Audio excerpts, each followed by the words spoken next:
We're waiting.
Take your seat.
Stay toxic, my friends.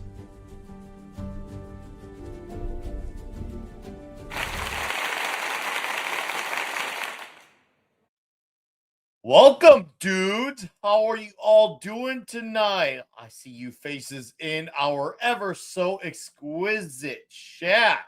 Let's bring down this overlay because it is pretty much an overlay of dudeliness, and we got a panel of dudes in a toxic tier list talking about dudes. So let's see. There we go. There. And I got this. Man, I just double overlaid everything on top of everything. So let me bring the. There we go. There we go. Oh, man, I'm just boomering left and right. All right. There we go. Okay.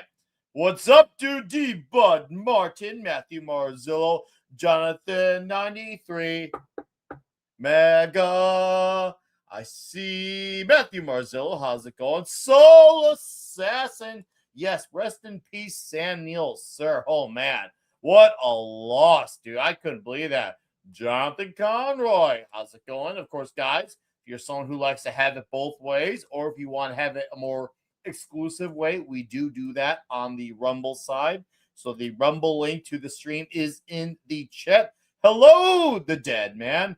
Gavin Unit. Hello, sir. You got quite a nice unit there on your avatar. Yes, Mads is always glowing from the Norse. Always. And by the way, guys, I'm going to post this link in the chat because before we get on to the tier list, Sir Tom Connors is on the rebound. So, yes, Tom is on the rebound, and he's got a new Midnight's Edge channel. So, I need all 10 of you dudes who are not subbed, whichever of you is not subbed, to please sub to the new Midnight's Edge After Dark. He put out a video last night, and he did a few of them before. So, it's fun, evergreen content, and I'm sure once we get that monetized, before you know it, maybe we'll have a night shift on Midnight's Edge again. So, yes, go sub to Tom. Make it happen. You know you want to. Before we bring the dudes into the front, we got to look at something here. Actually, you know what? I'm going to bring the dude down so we can look at it, and then we'll go over this. So, let's bring on Tom Connors. Hi, sir. Are we going to look at naked people? No naked men tonight. Oh. Gay. Or ungay, I should say. How's it going? I can't stay long. I got to go watch Michael, and I got to watch it 3 times. So let's keep this brief. I'm going to embiggen you to look at your physical packages. Let's see your packages. Well, these are the 3 different special editions that are come out. Okay, I procured Walmart them got plenty in my area, so I'm going to pick up a copy. It's a Walmart one, and those motherfuckers can suck my doodle. Why? Oh, they delayed and canceled my first version of it. Oh, that's not good. Then they couldn't get it online anymore because it was out of stock.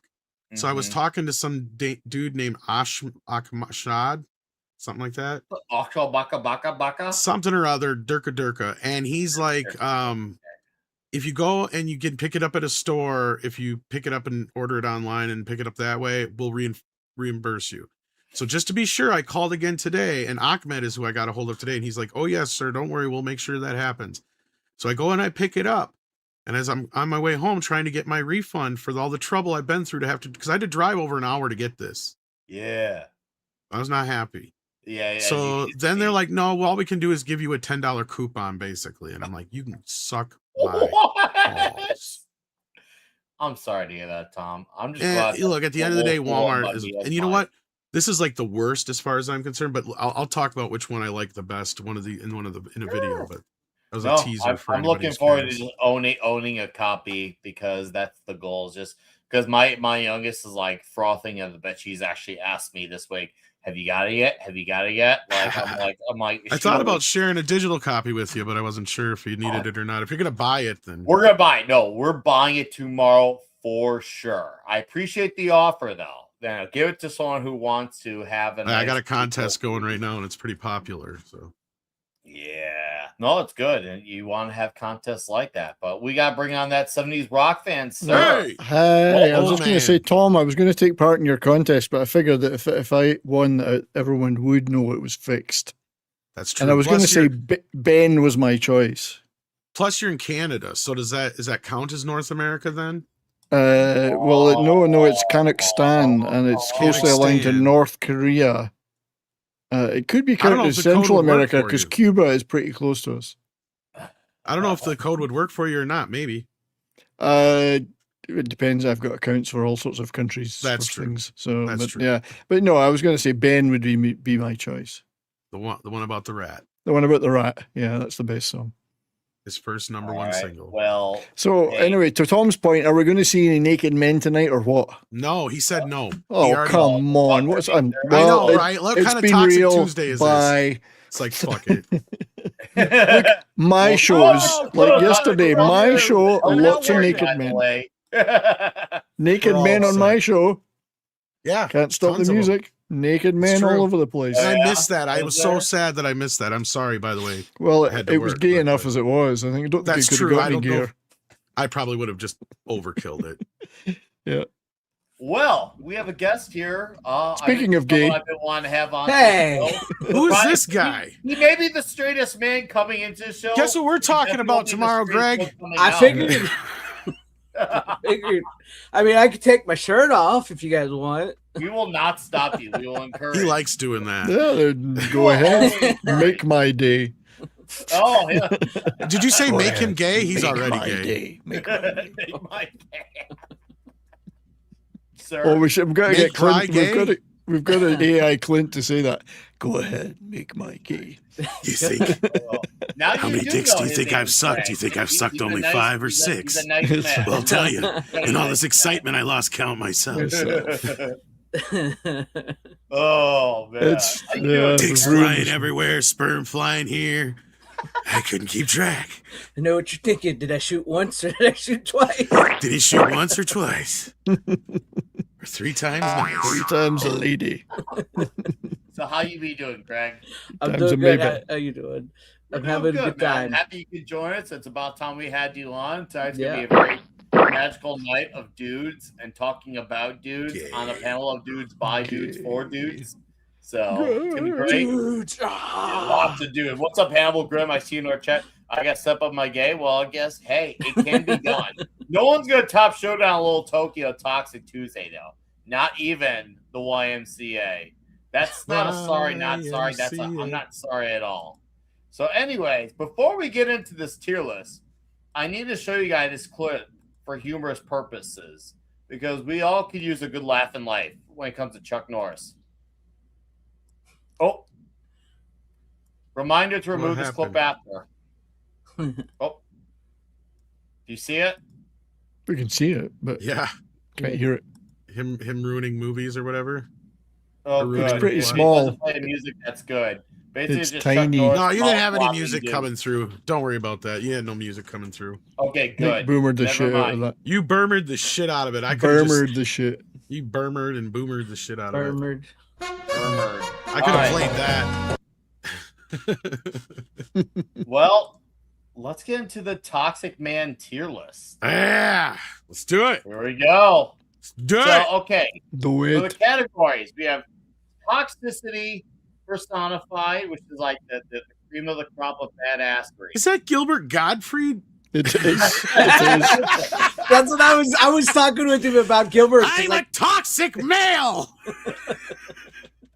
Hold on, and then there's badass man, which is like a B plus, and then yeah, he's pretty manly, it's like a C, and then D is like, are we sure about this? And then F is well, for fuck no. I'm trying to think of all the action movies that Gilbert Gottfried has been in. Come out with your hands up.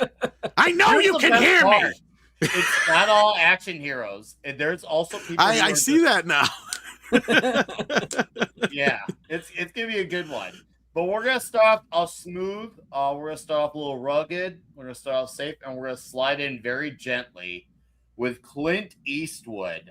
Greg, where are you gonna put Clint Eastwood in these rankings? now, see, like, see, you got toxicity personified and badass man. Because I would say Clint Eastwood is a badass man. He smokes stogies, right? He kicks ass. He's legit. But is he also toxic? Yes, he's a toxic masculinity. Define Dirty Harry, like we were just talking about. You know, did I shoot one or two? How many bullets I got left? It's just like, where do you place Clint Eastwood at this? Because I would say he's a badass man. And I mean, like all the chicks he did in all of his movies, you know, like he was like with them women almost every one of those movies. That was his woman in those movies. So where do I want to put him? I'm gonna have to put him in badass man. I'm gonna put him badass. Okay. So right under toxicity personified. Yeah. Okay. I like that. Yeah. 70s, sir. Where would you put Clint Clint Eastwood? is probably the man on here, the man of men. He's outlived. He's stood apart, tall and proud, Yeah. in front There's of all only these other one. men. There's only one that I might put ahead of him as Yeah. far as like Clint yeah, is go the ahead. legend of all legends on here. He's the he doesn't play by the rules type characters. true hero and anti-hero. He's toxic whether he's the hero or the anti-hero. Now, he has occasionally messed up by making a film about a singing cowboy or something like that. Falling in love with a bunch of women. Falling in love with a bunch of women. See, I ever noticed that any of his movies where they're involving women, he always gets into fucking trouble. Exactly. The women are really toxic in his movies. See? Right. He makes all the women toxic. Yeah. So he's the alpha male of this pack, which is why he's at the front. I mean, come on. Misty, that's a sensitive love story about a serial killer. Or whatever. Psycho bitch. Psycho bitch. Psycho beast bitch. But he's made stuff that I guess could be considered to be non-toxic, but still, there's nothing screams masculine male toxicity like seeing Clint, especially in a long dusty coat with a couple of. Man's got to know his limitations. So I'm putting Clint in toxicity personified. Okay. Even at 96, he's got more toxicity than the rest of us added together. Oh, yeah. Now, see, that's where I'm like, maybe I'm taking different toxicity here, like, because I could see Gilbert Gottfried toxic, like with the jokes he makes, which I know we're going to get to him. So, like, there is that, but it's true that thinking about it, Clint did wear a poncho, and that's pretty gay. So he made it so ungay, though. Bulletproof vest, man. Bulletproof iron. It hit his bulletproof iron vest. I mean, he invented the bulletproof vest. I mean, come on. Yeah. He's still toxicity personified. He is. Well, I mean, just look at what was the one with the car, Gran Torino. Shut your fucking face. Yeah. Well, it sounds like then 70s and Tom are in mutual agreements that toxicity. He's in the Mount Rushmore, motherfucker. Yeah. I mean, he can even get away with smothering a woman to death in a movie, and still be or killing the next Karate Kid. That's right. Look, I'm doing everybody a favor here. Just go to sleep. Get off my lawn. I'm changing my toxicity personified because I was thinking something different there for a minute. So yes, I'm changing my toxicity. Greg, you can play it however you want because we make up the rules as we go here. That's exactly. There's no rule. Well, hey. I know there's like toxic men, like toxic masculinity. I know that's what we're going for, but I don't know what I was thinking. I was thinking something like different there for a minute. I mean, like literally in the movie that's where he comes back from the dead, he takes that woman into the barn and the beds her because she was looking at him. Plain and simple. If we're gonna do, and if also we're gonna do personalized, not just acting roles, he said like I don't know how many kids with 6 different women. So that's pretty toxic. I mean, only Mick Jagger's outdone him, I think. Yeah.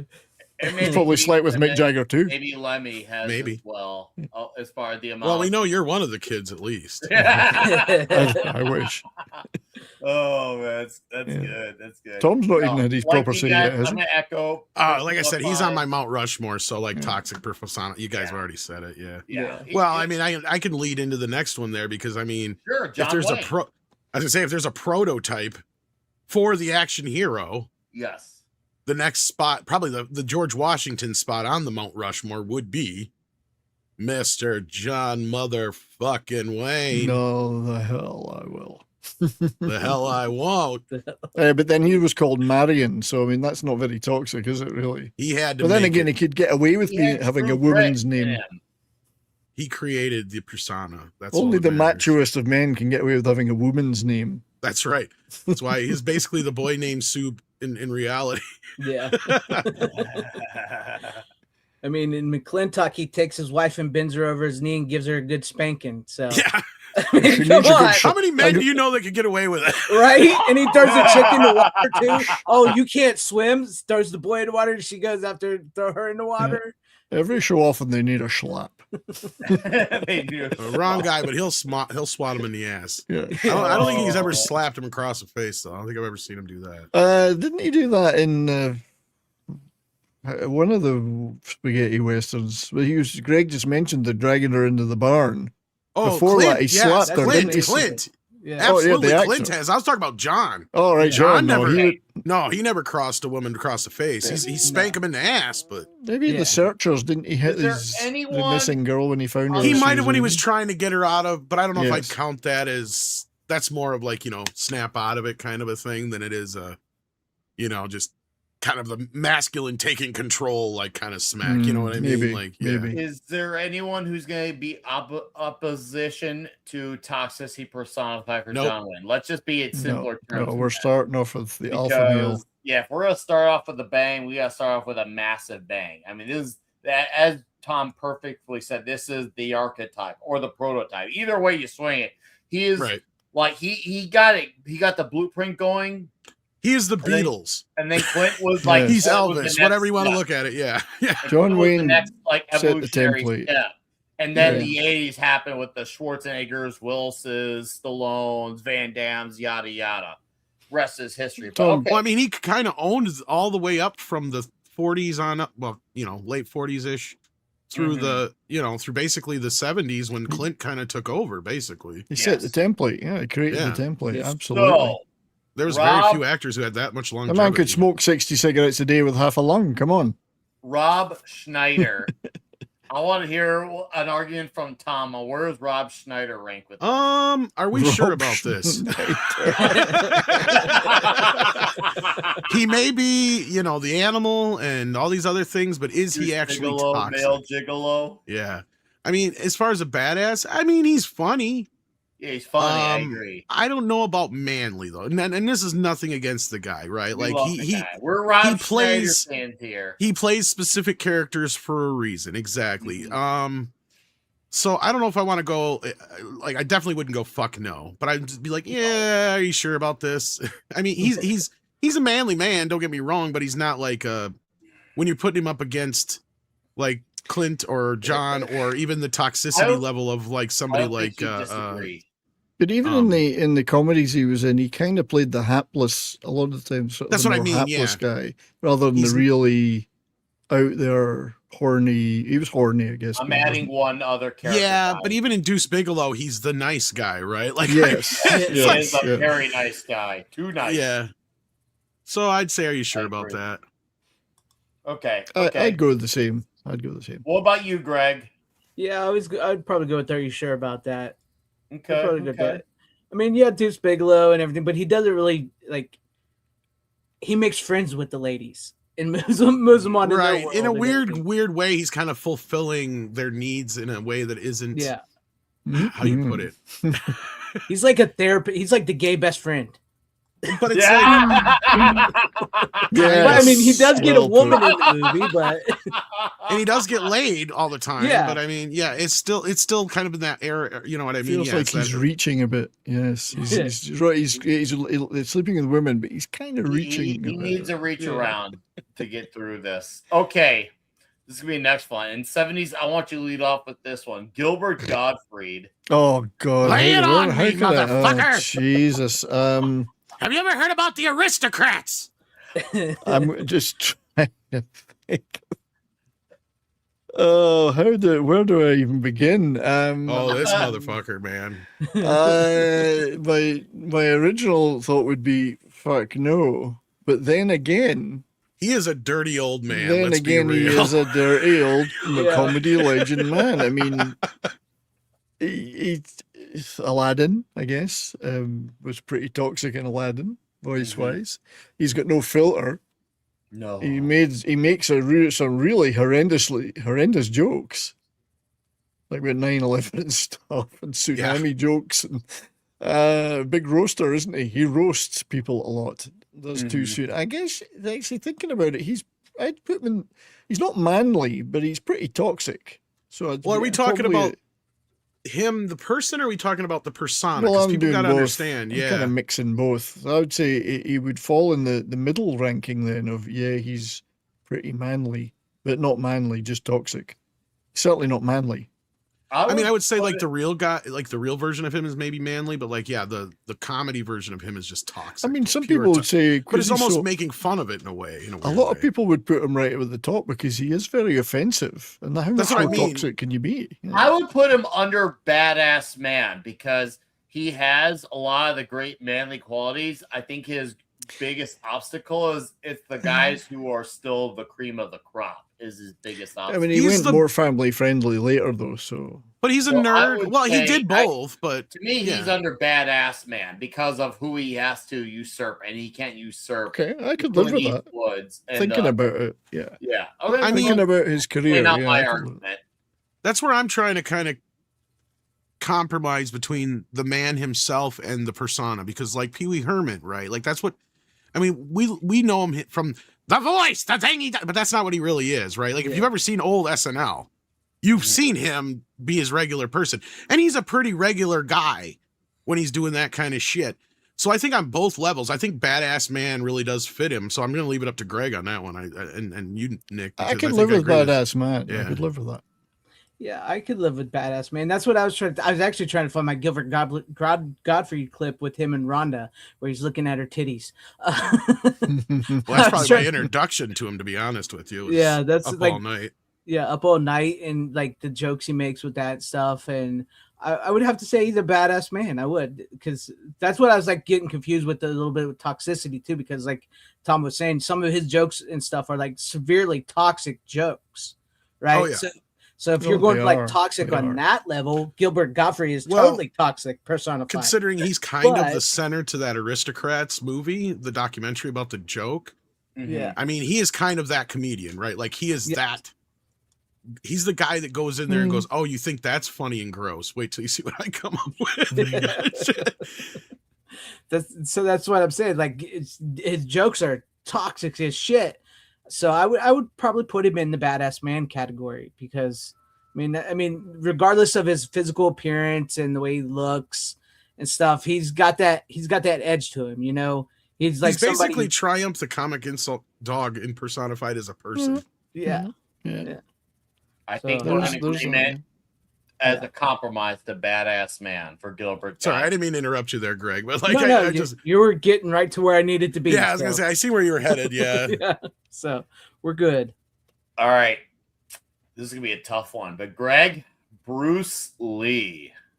This is now. See, I don't This- think This is With your Bruce- toxicity personified or badass man. It's a tough. this is tough, because he's definitely at the top, one of those two.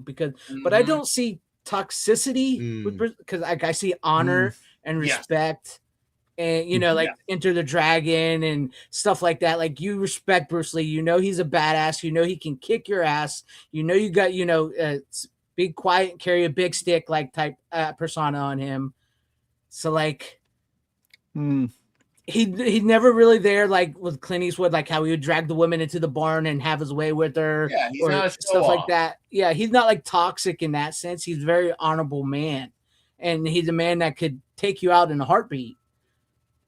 See, it's weird to tough. say. Yeah, it's tough, because it's like weird to say is badass man next to Gilbert Godfrey, but that's where I would probably put. That's probably where I would put him. Because I don't would think actually concur to that. Yeah. I think you make a great case for that, because he is the cream of the crop when it comes to combat fighting. I mean, he's still emulated, influential to this very day, several decades after his passing. He really may be possibly the greatest fighter of our lifetime, maybe always will be. Well, But like- he was so zen in personality. He wasn't a gritty guy. He wasn't, spitting up tobacco, smoking the stogies, Yeah. looking for hookers on Tuesday night. He was probably just in his lair practicing his next set of moves or something, or teaching the next generation. Yeah. Yeah. He's a nice boy. So to me, he's the embodiment of a badass man. I gotta agree with that mostly, even though I'd probably put him in my Mount Rushmore. He'd probably be the Abraham Lincoln. Because Well, I like that. like comparison. much like with John Wayne, he kind of invented a new kind of action film. Now, I'm not saying he's the first guy who did kung fu movies, right? Like, but Right. he's the guy who popularized it in America, right? So he brought an entire movement with him and created this persona that lives on to this day, even though he literally made a handful of pictures, right? So, I mean, this guy, you still talk about him, but he's also a good role model. See, that's the thing is, I almost feel like there should be another level on this, to where there's not just badass man, but like a role model, right? Like for men in general. And I would say that that's what Bruce Lee is, healthy living, he created this, iconic persona of himself.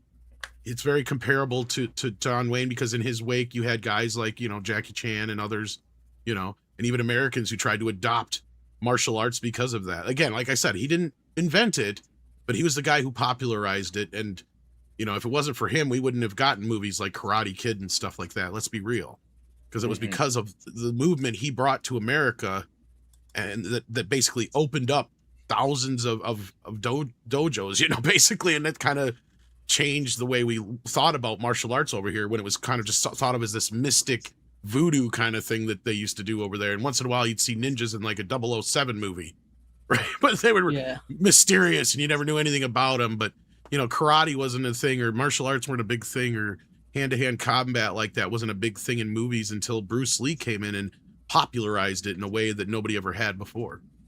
Yeah.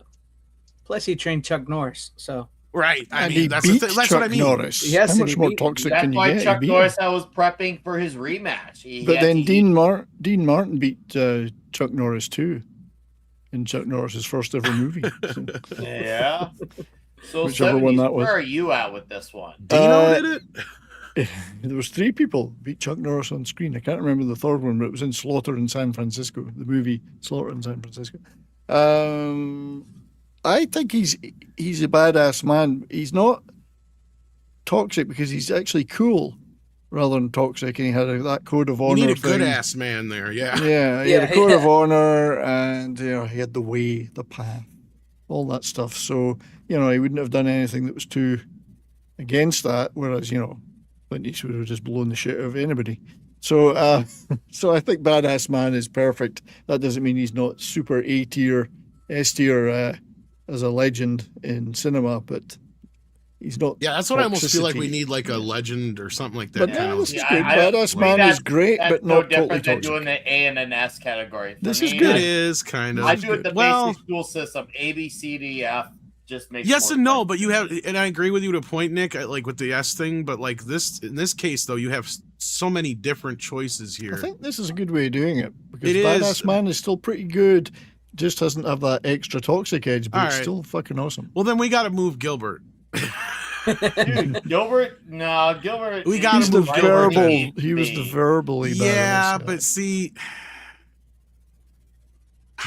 Let's I get not where you're overthink coming it. from, Tom, because like I almost putting got to Bruce say Lee he's next to toxicity Gilbert- personified.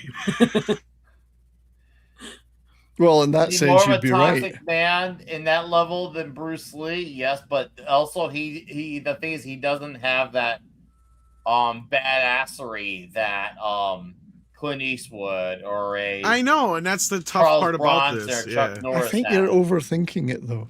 I might. I be. like that he's overthinking. He's bringing That's why I an hate argument to doing the a tier table. list. But yeah, It's okay. But let's get to Bruce Willis. Tom, All right. you get to This is lead a with tough Bruce one. Willis. oh Bruno, the man, the Yes, myth, the return legend. of Bruno. Yes, Hudson Hawk. Yes. In my Where- yeah, go What do we ahead. do with Bruce? I say Moonlighting. personified. The Last Boy Scout alone says it all. Here's the thing with Bruce, though, and I love him to death, and this has nothing to do with his current condition. He is in the greatest action movie of all time. Granted, he's got that. But is he a great action star overall? Yeah. He's done so many different things. There's many other actors that I think of first when I think of action. Bruce is too diverse for just to be considered an action star, in my opinion. Okay. So I'm going to say he's either a badass man or, pretty manly. One of those two. Okay. Ooh, And the only reason I wow, don't- some like I said, challenging I will arguments give on him- this one. I will give him the credit for being in the greatest action film of all time, known as Die Hard, right? But that being said, he's still not the first person I think of when I think of action. In fact, just to go to show my point, the first posters of Die Hard were literally the building. They didn't even Yes. show his face or anything. you're It was just the fucking building. Could have had Frank Sinatra.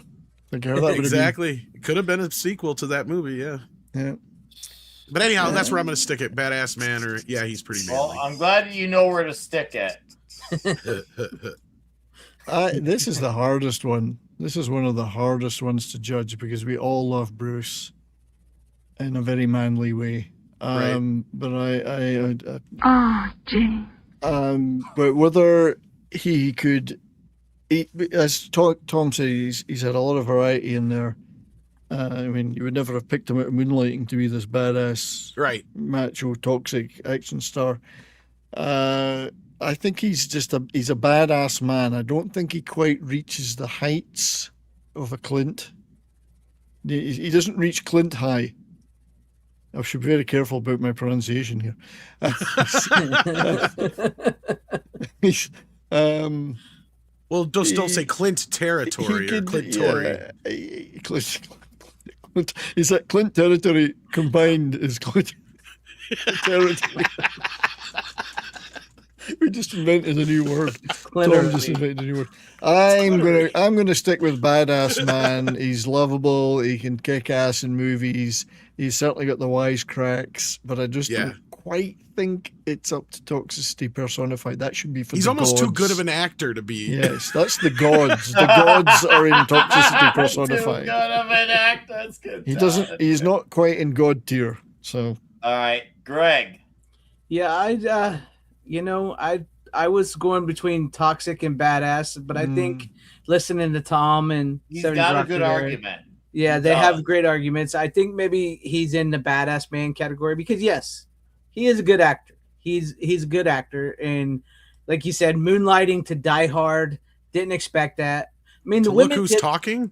Like, yeah, I mean, the women did love him though. He did get a lot of women. Women love a lot of. That's very toxic. He's definitely a movie star. He's definitely a movie star. Willie. Yeah. They love Bruce's Willie. That's Would I call him an action star though? That was what I had to ask myself. You know, I would almost put him on the. I know he's not on here, but I would probably put him on the level of $1 Million Man. What's his name?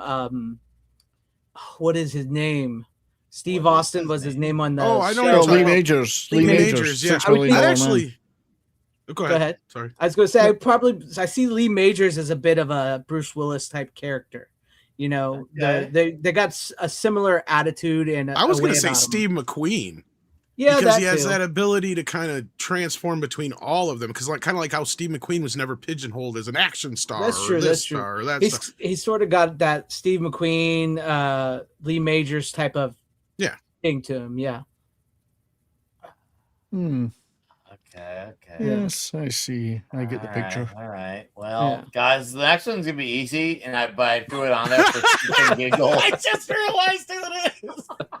It's toxic as fuck, man. That's what I'm saying right now. Oh my gosh. The next one is Justin. I can't be mean to this man though. I can't. Yes, you can. No, Yes, I you can't. can. Because you want to know No, why? he suffered greatly. You want to know why I can't be mean to this boy? Because A, he went to the school of Michael Jackson. B, he was one of the only people who said, no, Michael never touched me. And let's be real. Justin Bieber was basically like Cindy Crawford to us at the time when he was hot. So let's be real. Michael could have probably had all the access he could have had in the world if he wanted to, because we all know Diddy diddled that, right? So let's be real. Like, so in that sense, I can't say fuck no, but I will say, are we sure about this? I'm gonna go all in. But if you guys all say fuck no, then I can at least say that I didn't. I will say fuck no. I don't. Obviously, I'm well aware of what you have said. I'm aware of that history, but it has nothing to do with his voice that I actually thought was a girl's voice for 5 years until I learned that wasn't a girl who just had a funny voice. I'm not joking too, by the way.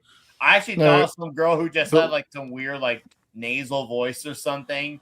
And then a coworker is like, dude, this is Justin Bieber. I'm like, yeah, but think about it. this He's is Canadian, Justin Bieber? so he's very toxic. He's Canadian, so he's That's extremely toxic. Radioactive. We got one, are we sure? And then one, fuck no. So, Greg. I'm gonna have to say fuck no. 70s. I mean, I we'll understand go what he ahead went first. through, but yeah, you go ahead. The 70s rocker. That's just, no, I'm definitely in the fuck no camp. Well, you guys all beat me out. I can't There's argue. nothing toxic about Justin. Did we beat you up or beat you off? I don't know. We'll have to find out here in a few minutes. All right. This should be an easy one. Actually, Jean-Claude Van Damme. So similar to Bruce Willis, maybe you could say he has a more tinge of badassery, but the ladies loved him because there was mandatory ass shots in a lot of his 80s movies. I mean, he was so manly and so badass and so ladies man that they need to have 2 Jean-Claude Van Dammes in one movie called Double Impact. So Nobody does the splits like JCV. and his Nobody splits does are the on splits like another level. I mean, God. Let's be real. That's the main reason that this guy was a movie star, because let's be honest, he can't act for shit. Okay. Yeah, but Have you he's seen really good. JVCD? That's like the best acting performance he's ever done. Oh, That's what I'm he saying. was- Like, yeah, yeah, but he's yeah. playing himself basically. That's my point. exactly. So Like, Every like, movie, and the and dude. it's beautiful. It's No, beautiful. let me finish. Let every me finish. movie. He's got one character, right? So this makes him a action star. Like, so he fits. Mhm. Here's my problem now. Is he just a badass man, or is he toxicity personified? Because this motherfucker, from the shit that I've heard about him in reality, he is probably the most toxic person on our list right now. Oh yeah. Well, that's he true. certainly had He a was toxic very drug toxic, habit, that's for man. sure. Yeah. There's just that, not just that included. I'm talking about just the drama, the shit that this guy's been through throughout the entire fucking of his career. Yeah. This guy's toxicity personified in a half. I hate to put him above Bruce Lee, but that's why I hate how this tier system, no offense, Nick, like this tier system, like I don't understand all how it's supposed to I work, but think like, it's yeah. pretty obvious, but okay. I'm sad I know about I it. can't put it. I don't put him in a top category, but I Tom will would put have him up there 18 tiers. Well, here, Tom. because that motherfucker is toxic as shit. Here's some eye candy for you, Tom. I can do the splits, no problem. What more do you need to see than that? He fucked each and every one of them. Yeah, at the same time. At the same time, exactly. I remember, oh my God, who used to host Yo MTV Raps near the late 90s? I can't remember Which who it was. one? On Yo MTV Raps there in like in the late Man, mid woman. 90s. Man, it was Oh, you had Kurt Loder who did the news, but then you had no, it's Yo MTV Raps. oh, the Yo He MTV loves Raps showing guys. his own Yeah. ass. What's up, Arwen? Good to see you here. It has been a long time. And what's up, Dragon Brick? I can't remember who it was, but anyways, they had Freddie something or other. Ed Lover and Ed Lover. Oh. That's I think it was Ed Lover. Ed They- Lover. They did MTV Spring Fab Five Break. Freddie. In Cancun, Mexico, they did MTV Spring Break. They had Jean-Claude Van Damme on there promoting one of his movies, and they said they asked him who he wanted to be his next leading lady in his next movie, and he said, "Can my wife be my next leading lady?" And they said later that night they were walking, and he was in a car fucking a woman that wasn't his wife. They walked by and they got him. Well, he had to. That's why he wanted a role for his wife to keep her out of the way. Yeah, he's So, already like- getting ahead of the game. So like toxic. He was toxic as shit. That's Plain what I and mean. simple. Like, and But- not in the good way necessarily. That's kind of where I'm coming Yeah, from here, Nick. but That's I would- where, yeah. I would put him in badass man. I know that's kind of weird putting him next to Bruce Lee in that sense, but like if we're going like movie wise and stuff like that, I would put him in badass man. Nick, you're muted. You're muted if you're talking to us, yeah. I didn't say much. I just said we're going by everything. That's all. Yeah, it's Okay, everything. Oh, it's he's it's fast toxicity. and loose. Yeah. Like, he needs his own level. Jeez, I mean it. Well, cocaine was a hell of a drug for JC. It was. Yeah. It was that man had some habits. Where are you 70s with this one? This is tricky because we're not assessing them necessarily as all-time legendary figures. This is whether or not they're toxic. So he Yeah, should be in that's true. toxicity personified because of Yeah. that. Because his personal life was pretty fucked up, but on Yeah. screen he also played some really kick-ass Mhm. toxic characters. Well, wasn't he in Crush Groove or no? Which one was it? Electric Boogaloo. Electric? Yeah, well, I've got that clip here. He's dancing. Yeah, His yeah. dancing is the most toxic thing. You'll make you. I'm going to it'll be in a ma- movie no matter what. It will make you reassess your life choices if you see him dancing in Electric I Boogaloo. mean, Yeah. blood. Well, actually, he was in the first one. He wasn't in the second one. So, strictly speaking, he was in Breaking, not Breaking 2. Let's be Electric real. The Boogaloo. only reason the guy had a job is because of Arnold Schwarzenegger. Yeah. And what I mean by that is that if it wasn't for a world that had not accepted Arnold Schwarzenegger as a movie star, then everybody would have laughed him out of the building, because they did. But he was so persistent that they finally said, "Fine, we'll put you in some movies." I think he could well be toxicity personified. I'm going to go for that. Just because of everything in that, his yeah. life, everything that's going on in his life. And he made himself happen. And he's so, like, Belgian, so how awful is there's that? that I mean, too. Yeah, The he's close muscles enough to from being Brussels. French. That's right. I won't argue. I argue. hate that, but yeah, it's true. Because Yeah. guess who's Okay. going up there next? But here's Chuck another one I have a problem Norris. with. This is. I think we should just. This is where we need a Mount Rushmore section. Lesser personified. I mean, Like, this is- the guy is. There's a reason why he didn't actually die. He was just ready for his rematch with Bruce Lee. That's all. I that mean, it as a was. person, he's not toxic though. The thing is the most Yeah. straight ahead guy. Yeah, this he's is the very- This is where problem we need here. a good man. This is where we need a good ass man level, because him and Bruce would be in that place, right? Like they are Mhm. basically like saints. Like that's the thing. Like, Yeah. Yeah, I hate to Bruce put it Lee, any not other Bruce way. Willis. Bruce, yeah, not Bruce Willis, but yeah, and I'm not even saying Bruce Lee is necessarily a saint, and even Chuck Norris isn't necessarily a saint. But Yeah. the persona that they have that will live on forever is that of a saint. Let's be real. Like Chuck You kind of could- took over for John Wayne, was what I was going to say. But So, Chuck Norris also is. He's kind of like. Remember, there's a whole line. Chuck Norris and the plot. The plot follows Chuck Norris. Chuck Norris doesn't follow the plot. Chuck Norris controls the Andy tier list. He is always at the cream of the crop. I agree with the chat. We should have a Chuck tier and just Chuck. Yeah. There is Oh, a Chuck tier. We should do a Chuck tier. You know what? Just- We'll do a Chuck tier in a few weeks. We will. Put We'll him do a in the Chuck Norris tier. toxicity, We will. toxicity personified and ahead of Clint Eastwood Yeah, No, I'm I- fine with that. because he's Chuck. He's Chuck Norris. I mean, and on screen, absolutely the epitome of toxic, ass kicking male. And you could say that off screen, because of he had fairly unfashionable views in this super woke era, that he was quite toxic to many people in that way. And we like that, of course. Look, You know what he good also toxicity. had? if So, He had so let's put him up there. genes. Action Yeah, genes. He had action his genes. own Real action genes. That's action right. and there's genes. one other thing that even if he didn't have all the movies or the action genes, just remember Walker told me I had AIDS. we had Walker. That And makes if a there was nice tier nothing that immediately. was more like this man gave us Walker Texas Ranger. Okay, that's all that fucking matters. Okay, it's agreed. Toxicity personified. Yeah. Oh, okay. He told a little kid, "You're dying, kid," and the kid's like happy about it. This is gonna be another one where I don't see any arguments that are gonna be less than personified. You may have heard of him. He had some great series of movies called Death Wish, Hard Times. He was also in The Magnificent Seven, 10 to Midnight. Is that Ronald Charles- Reagan? It looks like Lauren. It does look The like Ronald actor! Reagan. But the Great The Escape. Charles The Great Bronson. Escape. Yeah. I know it's Charles Bronson. It looks like It looks like fucking Ronald Reagan. But from here. again, another wonderful guy off screen just played the most macho. And also a badass off screen too. I heard that Danny Trejo's story, what he talked about was like Charles Bronson off camera. He said he's just as intense. Yeah. The only thing that may knock him down a little bit is he's a germaphobe and a OCD freak or whatever. But like other than that, but I mean, in a way that almost makes him more.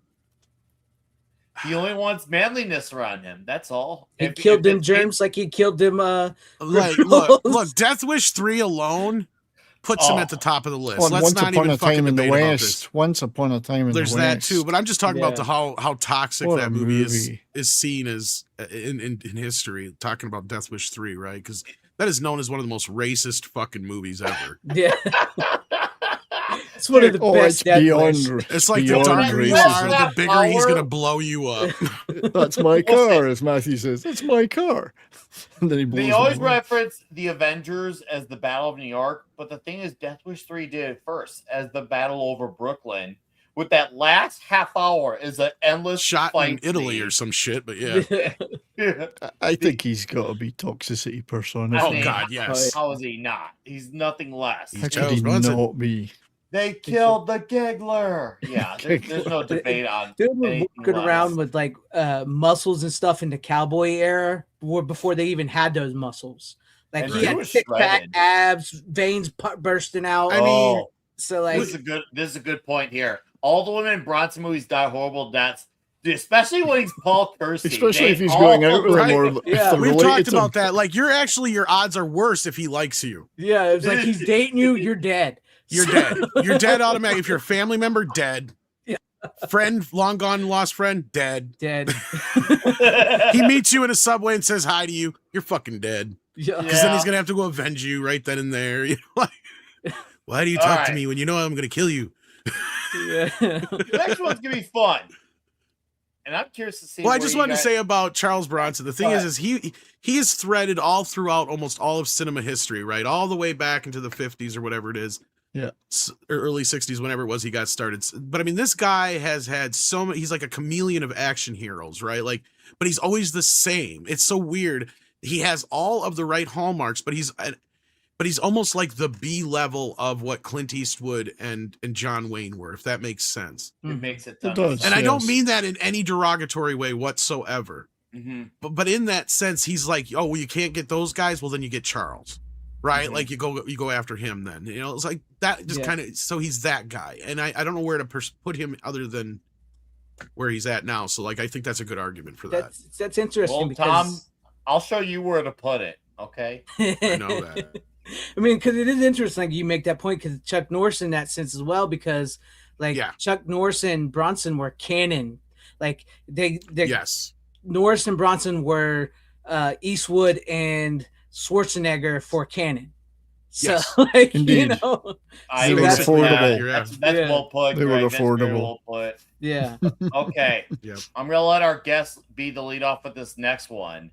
Brandon Lee, The Crow, also a legendary, super legendary movie with him and Dolph Lundgren, where he says quotes in all movie history. I saw you strip down for that hot tub.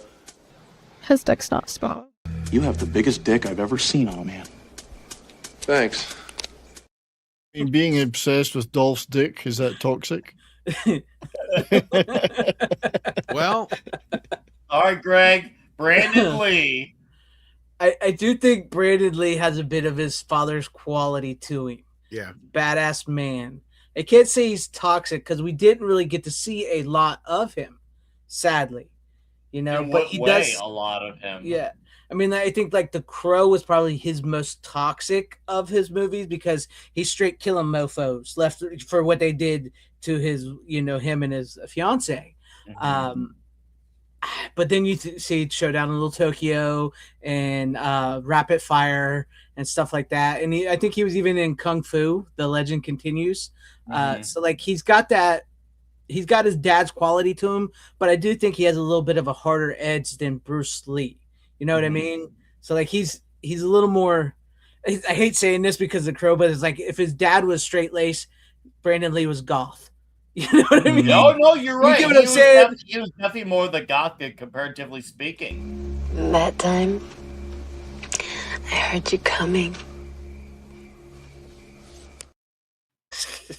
I love that movie.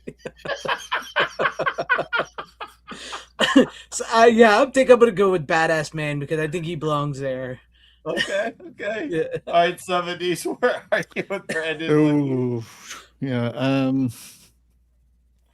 It's a shame. It's sad that he didn't have long enough to do more work, and we could have really given a proper assessment 30 years on after that stuff if he'd kept working and on where he belongs in this. Because I think he probably had a lot of range. He probably could have done a lot of stuff, He was light oozing romantic comedy, charisma. everything. Yeah, charisma, a lot of charisma.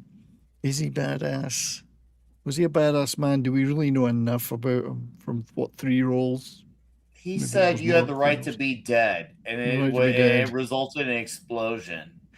I Oh, yeah. Speaking of which, you had the right to be I dead. think we could probably say badass man. I think, yeah.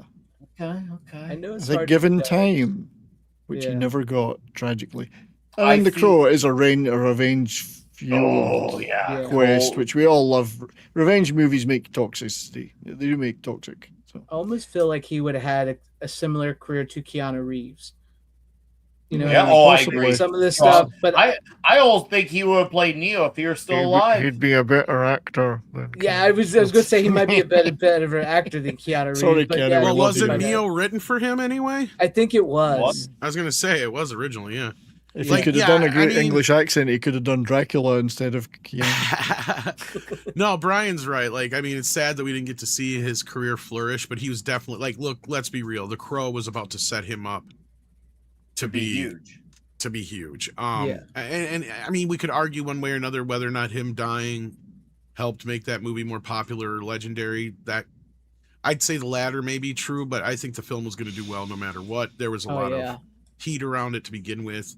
And there was a lot of heat around him at the time. I mean, we got to remember this kid was the second generation of one of the biggest Hollywood stars there ever was, as far as recognizability and bankability and known by their name. Yeah, that's what I mean. Yeah, like, so, I mean, it's sad because he probably could have been bigger than his dad at this point. That's what I think he would have been, because I think he actually was more versatile. And yeah, because he's actually a better actor and he's got his mom's looks. So, I mean, there's that. Yeah. I mean, I'm not saying that Bruce is a bad looking guy at all, but I mean, he has what it took. Like, he's got that. Like, I mean, women would find him more attractive than they probably would his dad. I'm imagining Tom looking at Bruce and Brandon on the wall. Whose muscles are tighter? I'm gonna fuck Bruce tonight. I mean, his name is Bruce after all. Oh, his abs are tighter. His hair's more fluffy. Oh, okay. Speaking of Bruce, I don't see Bruce Campbell on this list anywhere. Square Jaw's not on here. He's cuddly. Bruce is a little cuddle bug. He would go right next to Van Damme. I mean, come on. I could add Bruce Campbell to this list. We should. Speaking of Bruce's, yeah. But I don't know. Brandon Lee. Yeah, I'll go with Badass Man. Badass Yeah, I Man. think he's badass. Yeah, Brandon Lee, All right, badass. jury's out. We've got nobody in the middle tier. I'm trying to think of somebody to put in the middle. I was thinking maybe we should move Gilbert Gottfried to. Yeah, I was thinking that too, maybe. Yeah, we can do that. Yeah, let's do that. But he's not manly. But he is badass. He is, but he isn't. Yeah. He's more toxic. That looks so better. You should have it's one that's balanced. just plain toxic. Because I mean, we got Bruce Willis and Brandon Lee and Bruce Lee there. Seeing Gilbert there was just kind of throwing me off. So I think maybe, he's pretty manly. It is throwing. You have the biggest dick I've ever seen on a man. Well, thanks for looking. Well, it was in my face. Have it circumcised. It was in my face. I couldn't miss it. Is the biggest dick that Brandon Lee has ever seen. ... on a man.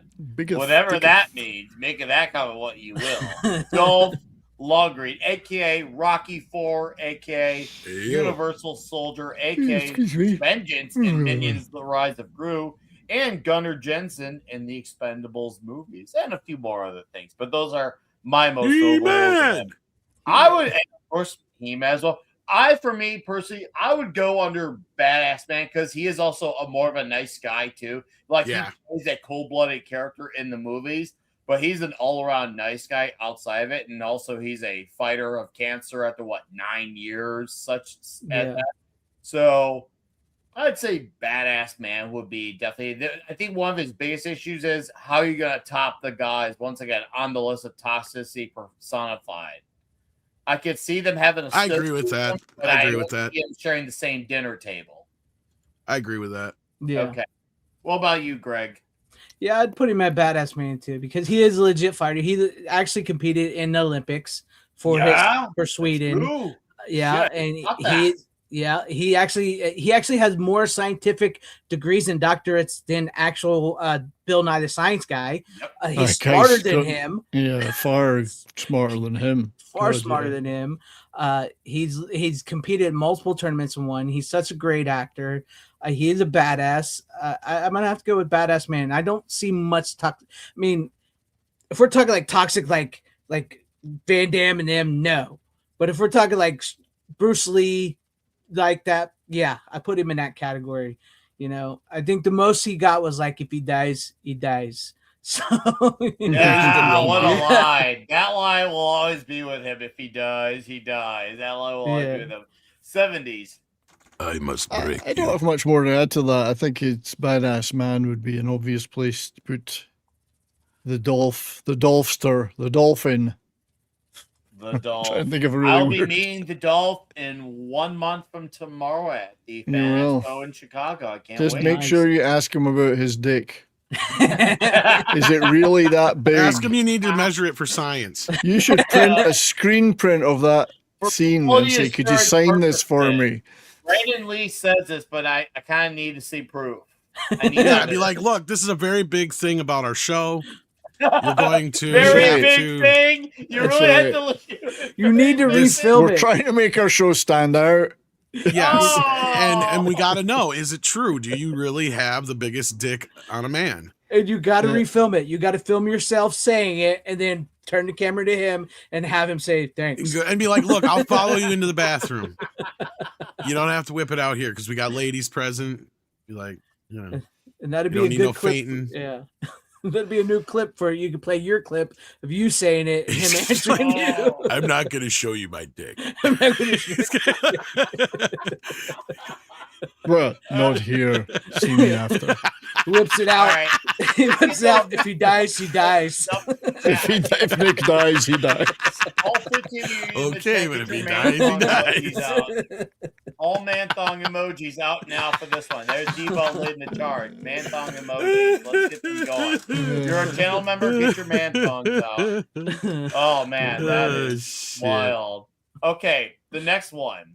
The late, great Carl Weathers, a.k.a. Chubbs, a.k.a. Apollo Creed, Creed. a.k.a. Action Jackson, Jericho Jackson, my personal favorite role of his. Where are you at, Greg?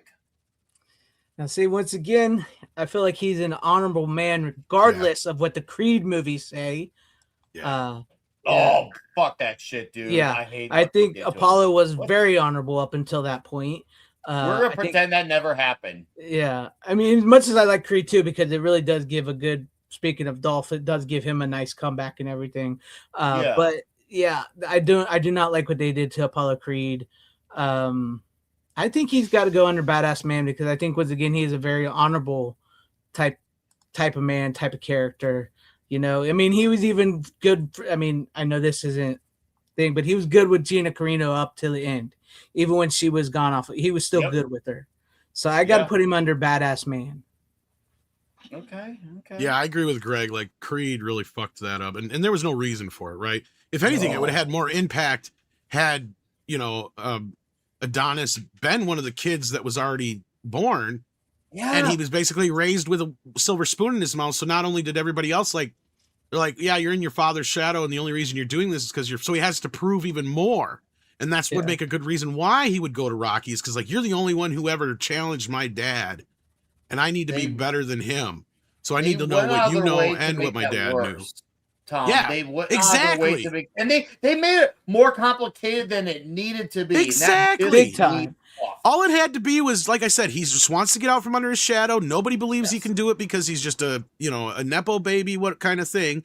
And then, Yep. but then nobody plot. would have expected him to go to Rocky to Exactly. get trained. And plus, he could have been like born after his dad died. Like she could have been pregnant with him, and he never knew his father that way, right? So he never knew Mhm. Apollo. Age because- didn't matter anyway because he was already older. And yeah, It's true, but I'm just saying, like, if they wanted to go the route, like, he never knew his father, because he never, like, they could have just, like, he was born later, right? and I think the So- only reason they tried to fudge it is because, and here's the weird thing is if you go by the movies, like by the time you get to Rocky, I think 3, they're still in like 1978 or 9 technically.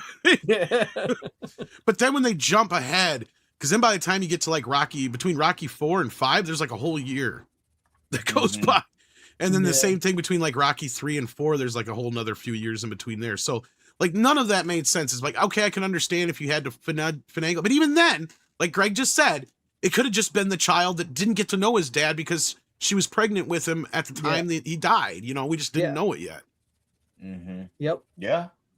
But yeah, so any of that shit aside, Badass Man, because in his real life, I never heard a bad thing about him. He seemed like to be a very good role model, and that's why I said I wish we had like a level that was basically just men as role models. Because Bruce would probably be the only one I would take out of that list so far, Yeah. just because he's a little bit of a playboy and a bit of a party guy. So, but that being said, Carl is definitely one of the more honorable guys on this list.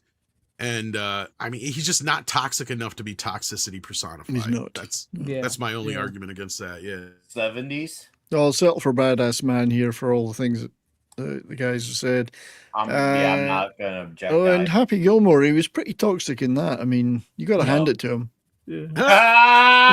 It's all in the hit. It's all in the I hit. understood that reference. It's all give it a in the little hit. tap. Just give it a little tap, tap, tap. Alligator took my damn hand. I think his general demeanor off screen was such that I don't think he qualifies as toxicity personified. Right. I think his badass man is good though. I mean, come on, Predator, the next one. Rocky. I'm gonna go. The next one is Jackie Chan, and I'm gonna go with he's pretty manly because once again, he's not a show off, but he could kick a lot of ass. But the thing is, he's not Bruce Lee. But boy, can he kick a lot of ass and be entertained at it. But he's just a fun all around guy to be around. He is basically the Weird Al Yankovic version of Bruce Lee. I think that's beautifully put. I feel like if anything, that kind of solidifies. I'm not why saying he he's can't under do pretty some good manly. movies, but like, he's hardly ever in anything super serious, right? Yeah. He's always kind of got that little tongue in cheek, twinkle in your eye kind of thing. And I'm okay with that. Yeah. What would Yeah, you so like be I at, said, Tom? yeah, he's pretty manly or badass. I go with more 70s? like in the middle. 70s? Well, you see, Okay. I was You heard thinking. me. No, I'm listening. I was thinking about it. So, I think he's pretty manly would be good, but then he's right next to Gilbert Gottfried again. So Just anything, put him at the anything we top put of in, the- he's yeah, like the he's thing pretty that's manly. ruining. He just. Just put him at I the don't- top. I don't Just think put he's so cuddly, Jackie Chan, and so comedic and very Buster Keaton, very whatever. That I don't They think he level each really other out. can ever be seen as toxic or even. I mean, he can play some badass moves, but generally he has the non-killable badass moves, non-killing moves. So I think he's pretty manly. He's good enough. We love him, Greg? but Yeah, this one is a bit difficult. As Dragon Brick points out, he does do almost all of his stunts, and he's hurt himself pretty That's true. badly that's true. doing some of his stunts. So that's badass man. But he did say, like, when after Bruce Lee died, they tried to give him plastic surgery to make him look a little like Bruce Lee because they were trying to fill that void over there, and it really wasn't working. And it wasn't until like he learned to like he'd throw a punch and then he'd go ow and make a face and everything, and the comedy came in. So that makes him pretty manly. But yeah, once again, he can kick ass. So this one is a bit difficult. It is tricky because it's not insulting him to say, he's pretty manly. Yeah, as a it's not tier for him, insult at all. because Not at all. he is a legend. Yeah. He's a Dude, legend. what Rumble in the Bronx is one of my all-time favorites. Probably Yep. my favorite Jackie Chan movie. Police Cop. Yeah. Oh God. Police Yeah. Story, Police Story or whatever Yeah. it's called. I can't But remember. Latino Slant, Paulie. Now things have got 199 really says gay. That's word made in it a lot Spanish gayer. plus Tom. So Lot gayer now. that Paulie's here. maybe he's calling Tom a queer. I guess maybe. You know what? When I watched Hey, when I Paulie, watched the movie, I don't know what that is, but I'll assume that you're calling Tom a queer. That's all. so when we were doing Can't Stop the Music yesterday, one of the things that you had to have when you joined the Village People was a mustache. Bit like Paulie's. They all had a mustache, very like Paulie. I gotta bring this down really quick so I can add Bruce Campbell. So let me. So talk amongst yourselves. I'm gonna add Yeah. Bruce Campbell. I would have to say that was probably one of the most challenging ones you have on the list so far is Jackie Chan, because I do think he's a badass man, but also if we're going by his movie characters, he's pretty manly, right? But if you're going by like what he can actually do and the stunts he's achieved, that's pretty badass man. So that's a conundrum. This is a bit of a conundrum. At the end of the day, though, a lot of what he does is more like choreographed dance. Yeah, it's Buster That's Keaton. See, that's you're the not other wrong. thing. But it's a You're not good wrong. choreographed dance. It's It so is, but I mean, entertaining. people need to understand that as well. I mean, and that's where it's more of a gracefulness to it, and it has the comedic side to it, or the fighting itself is being the comedy. So, like, that's where I said it's a little difficult to put him on the same level as somebody like Bruce Lee, or even Schwarzenegger or Stallone or anybody like that. But like, he is definitely up there. So wherever you guys decide to You know land what the him, I'm difference fine is? with. We can think of Jackie Chan movies, but can you actually name Jackie Chan characters? Not really, You because can he's name Clint kind of Eastwood characters. You He's can Jackie name. Chan in his movies. pretty He's much. Jackie Chan. Yeah. That's I true. mean, if anything, True. he gives the most range probably in like the Rush Hour films, but that's just because he's mimicking whatever Brett Ratner tells him to do. Yeah. Yeah, So, it's not knocking him. What he does, No. he's fantastic at, and But we he's just- love him. yeah. But yeah. So I think that's a good Yeah. place for him. All and I right. should say, by the way, Nick, I love the thumbnail for this show. That was so good, so well done. Thank you. Thank you. You're missing another level here. I can see already. I'm committing to my levels. You missing Jesus level. I'm not going to do Jesus level. I Well, like you that. know, this next man is the second coming of Jesus, right? Keanu Reeves is breathtakingly badass, man. And Yeah, beautiful. he's pretty manly. I'm not committed to either or, but I'll just be quick and say I'll take either or. And he you has his own guys private are Idaho. going to duke it on this one. I'll let our guest be the one to break the ice on Keanu Reeves. I'll say badass man, simply because he's got like that Bruce Lee, like he's just like a really good guy, you know.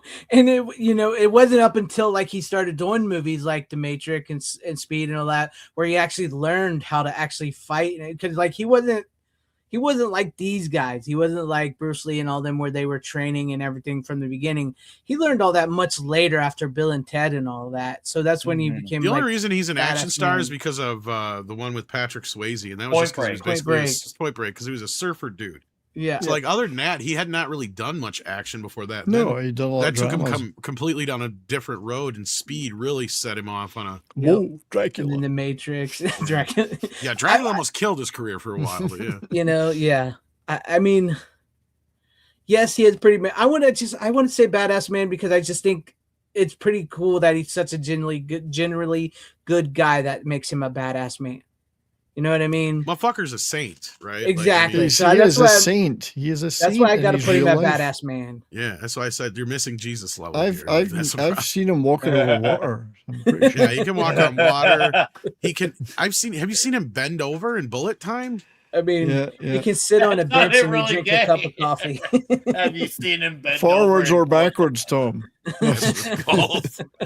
Well, I don't think I could do that to Mr. He's Reed. just such a lovely, lovely human being. Yeah, By all exactly. accounts, I mean, all the things that he does and to the cast. He's and crew, basically a looks after real his life sister. He's Yeah, He's a Like puppy. if a puppy He's was a a puppy. human, if a puppy was a human, it would be Keanu Reeves. That's right. I Yeah. mean, knowing And there some of was the stuff neither that of- he went through in his life, how he Oh, lost yeah. his kid and his Yeah. girlfriend in an accident, and to still keep going and on that, I gotta put that in badass man category. I just do. Yeah, this is the problem though, because I wouldn't say that was badass. I'd say he's mean, the opposite. He's good ass. He's a good Well, ass. that's what I man. said. Yes, We true. got good ass. It's true. Nick is gonna lose his shit. I'm He's like, gonna say- you motherfuckers are coming up with the goddamn tier list. I'm Fuck going to say you. he's Oh pretty my manly, but How he's do you not have a badass good because ass he's for a lovely badass? guy. That sounds really. Back in the old days, there were Johnsons as far as the eye could see. And what a lovely sight it was.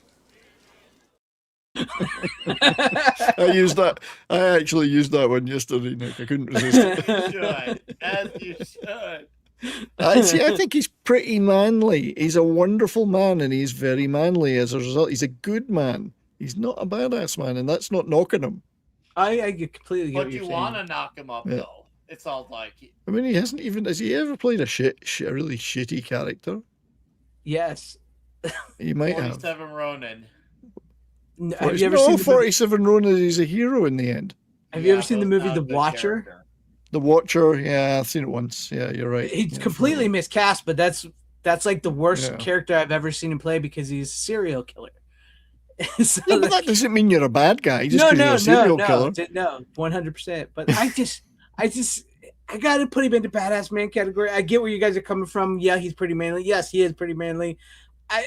Like Tom said, if it was a Maybe good ass that's man, a vote with the chat. definitely. Maybe the chat. This is the hardest one. This is the hardest one. One All yet, right. because we're going to Chat. piss somebody off.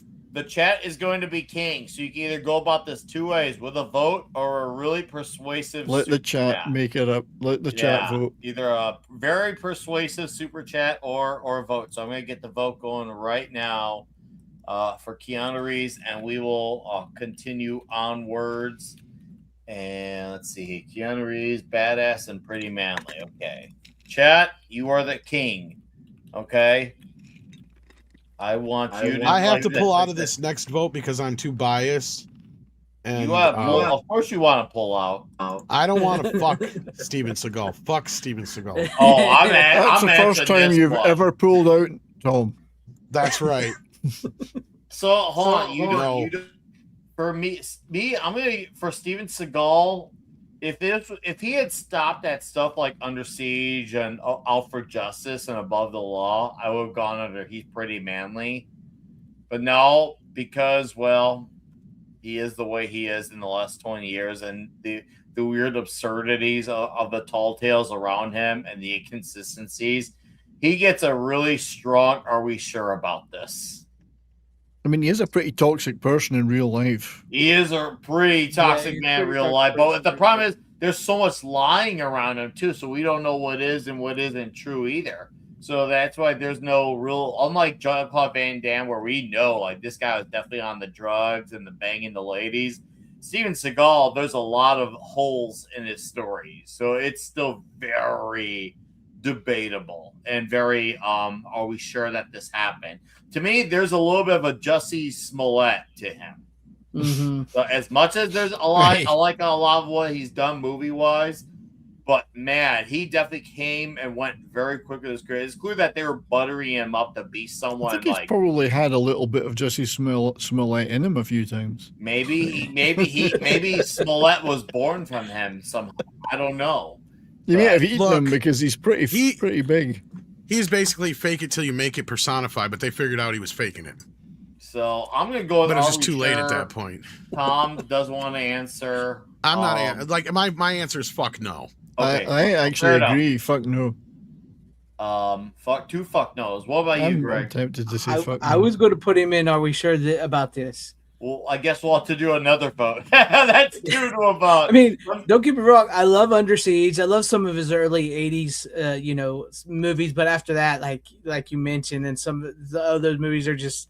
I mean, like I was just doing. This is him sitting in a chair fighting. Mm-hmm. So, I mean, yeah. Are we sure about this? Is what I got. He's making Brando look good. I mean, come on. Yeah.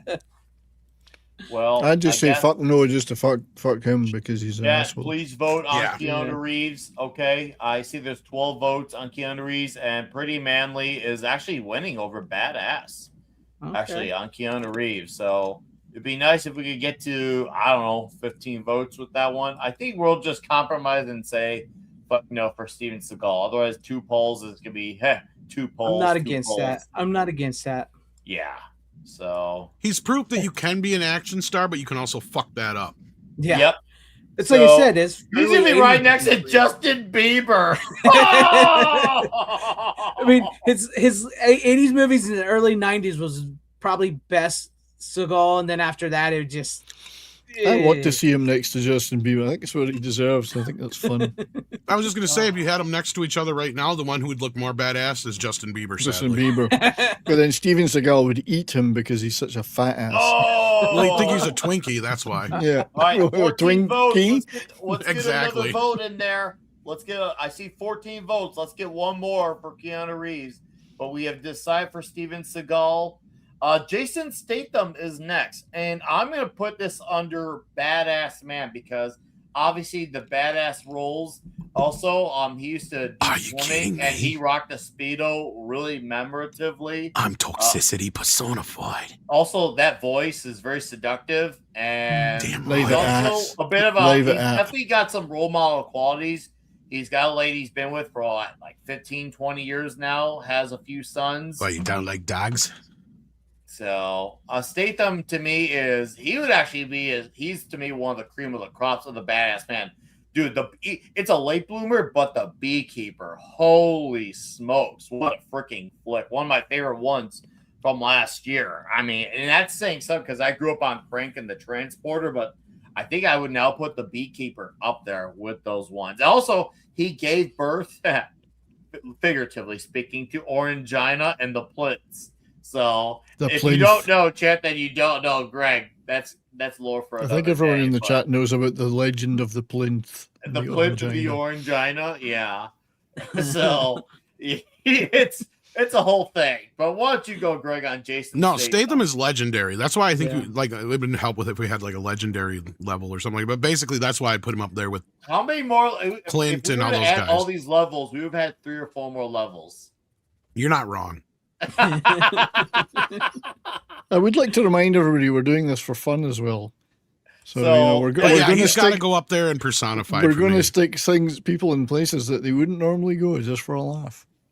Jason Statham is so action cool that like I don't really need to know anything about the fucking movie. Yeah. Like, I just see his face and I'm just like, okay. If I'll this watch it. movie Bald that action came machine. out starring Jason Statham and it was just called movie, I'd still watch it. I'm gonna kick your ass. If the movie was just called I'm gonna kick your ass. What about the new one he's got coming out where he plays himself? Jason Statham Yeah, stole dude, my bike. you know I'm gonna be all over that. You know. I haven't heard anything about this. What's this about? Oh, it's a movie kind of like the Nick Cage movie where he plays himself. It's called Jason Statham Stole My Bike. Nice.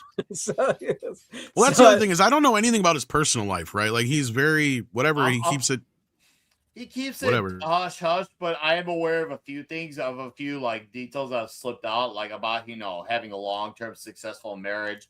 He's very committed to his lady. He's got his family. He's definitely a family man for sure. So he definitely has more of a good role model quality to him for sure.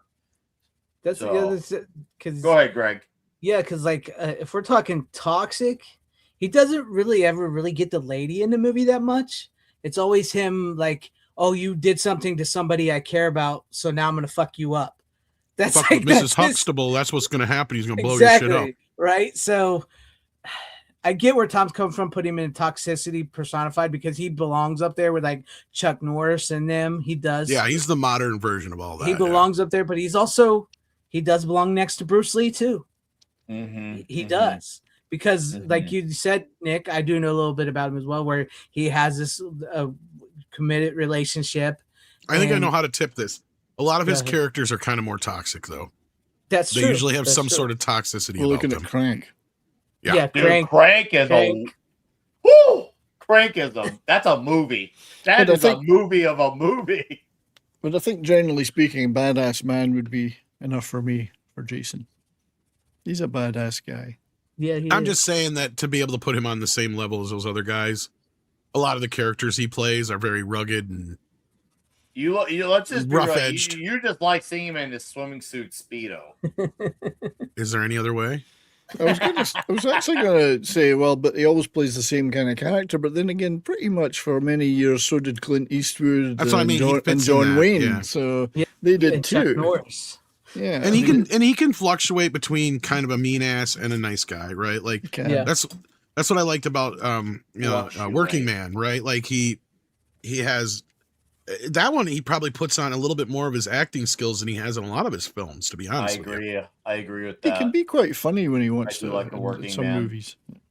He can be charming. He can be funny. He can be smart. He can be brutal. He can be mean. He can be He just an can't asshole. be Hirsute because he's bald. So I think we're gonna settle. All right. By the way, we came to a vote, and Keanu Reeves actually under 15 votes was under Pretty Manly. So guys, thank you for voting.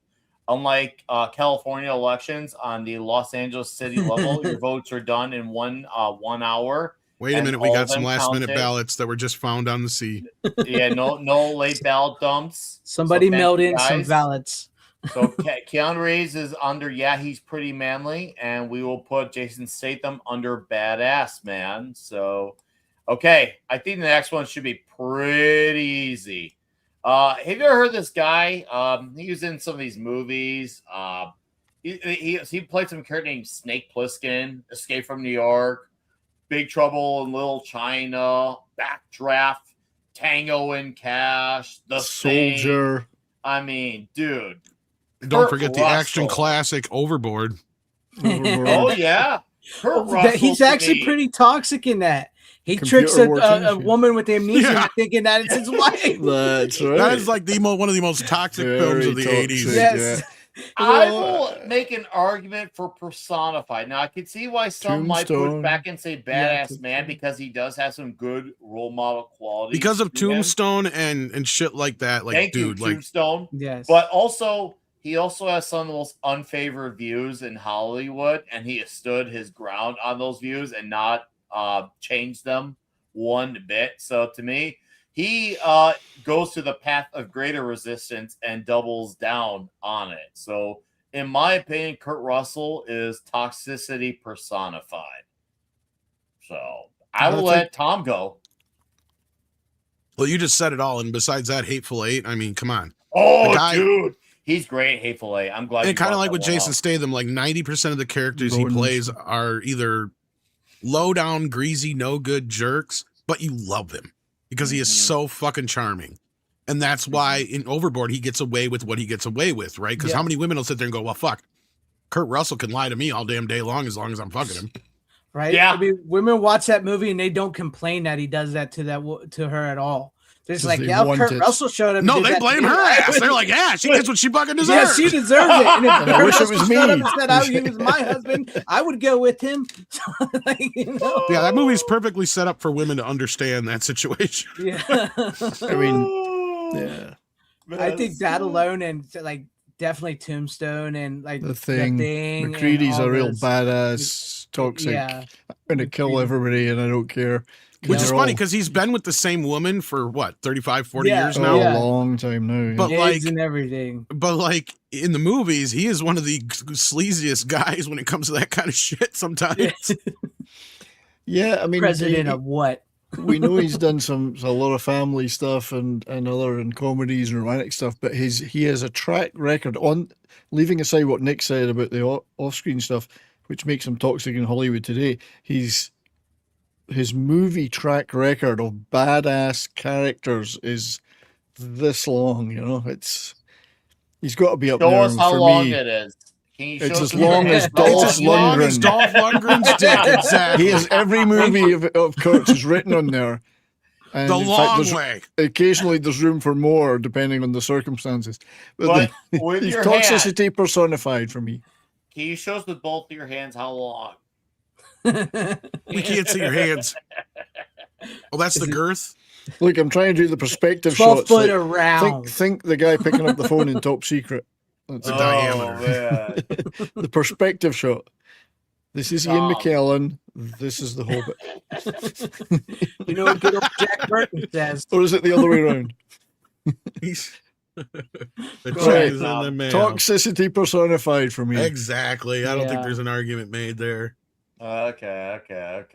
What's Executive decision, though, he's a nice guy in that. It makes tough decisions. And he blows Steven Seagal out of the airlock in that. So he does what to Steven Seagal? He blows it. All right. So I have spice things up, having a Gilbert Gottfried, Rob Schneider, Justin Bieber. The next two we have are here to spice things up. The next one is Stone Cold Steve Austin. Oh, boy. As opposed to Steve Austin, the $6 million man.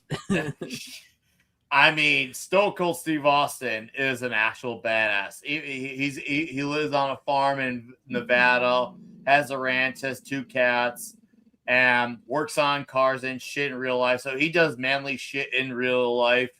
And he was a man in wrestling, like, of the most highest caliber. And also, man, was he a good villain in the Expendables as like the villain's right-hand man. And you don't realize because there's so many bigger guys in wrestling, but it makes you realize when you see him next to just the regular stars how big he actually is. So it makes you realize, oh, God, how much bigger are guys like The Undertaker and Kane? Stone Cold looks like a mountain next to like Stallone or Statham. So Stone Cold Steve Austin was also, that's, God, the late 90s, he was the peak pinnacle of badass. I mean, you didn't have to watch wrestling to know how badass Stone Cold Steve Austin was. Every kid was giving the other kid the middle finger, trying to Stone Cold stunner the other kid, saying, oh, hell yeah. I mean, if you weren't, you were just simply wrong. Just simply wrong at that. Generations before, during, and after see him as a point of reference of badassery. He's straight up, like, he's, to me, personified. I don't know what else could make him anything less. Go ahead, Greg. I was going to say, if you ever watch that documentary on the Expendables Blu-ray and whatnot, he broke Stallone's neck. Yes. In the movie, I'm real. aware. Yeah. Very legitimately broke his neck because Stallone told him to come at me, really do it. He did it. He slammed him to the wall. He had to get his vertebrae together and all that. It's weird to have to say that Stone Cold. I don't know if Tom knows much about him or anything like that. I do, because I watched that. It's weird to say he belongs up there with Clint Eastwood and stuff, but like if you're going for toxicity personified, he is toxicity personified. He drinks beers, he smacks women, he legitimately beat up his wife. I mean, he's legit. He's legitimately toxic. He's a toxic man. So the middle finger, drinking beer, living on a farm, breaking Stallone's neck, beating his wife.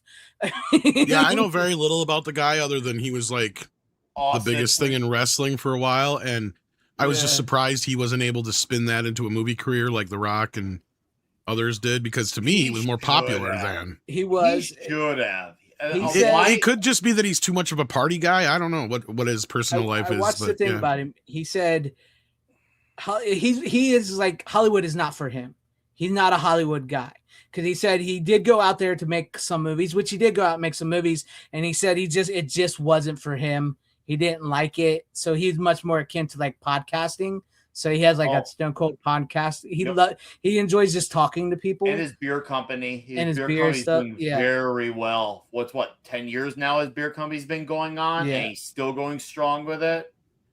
Jonathan with this line. I understood this reference. In the movie Hunt to Kill, he literally says, I hunt to kill.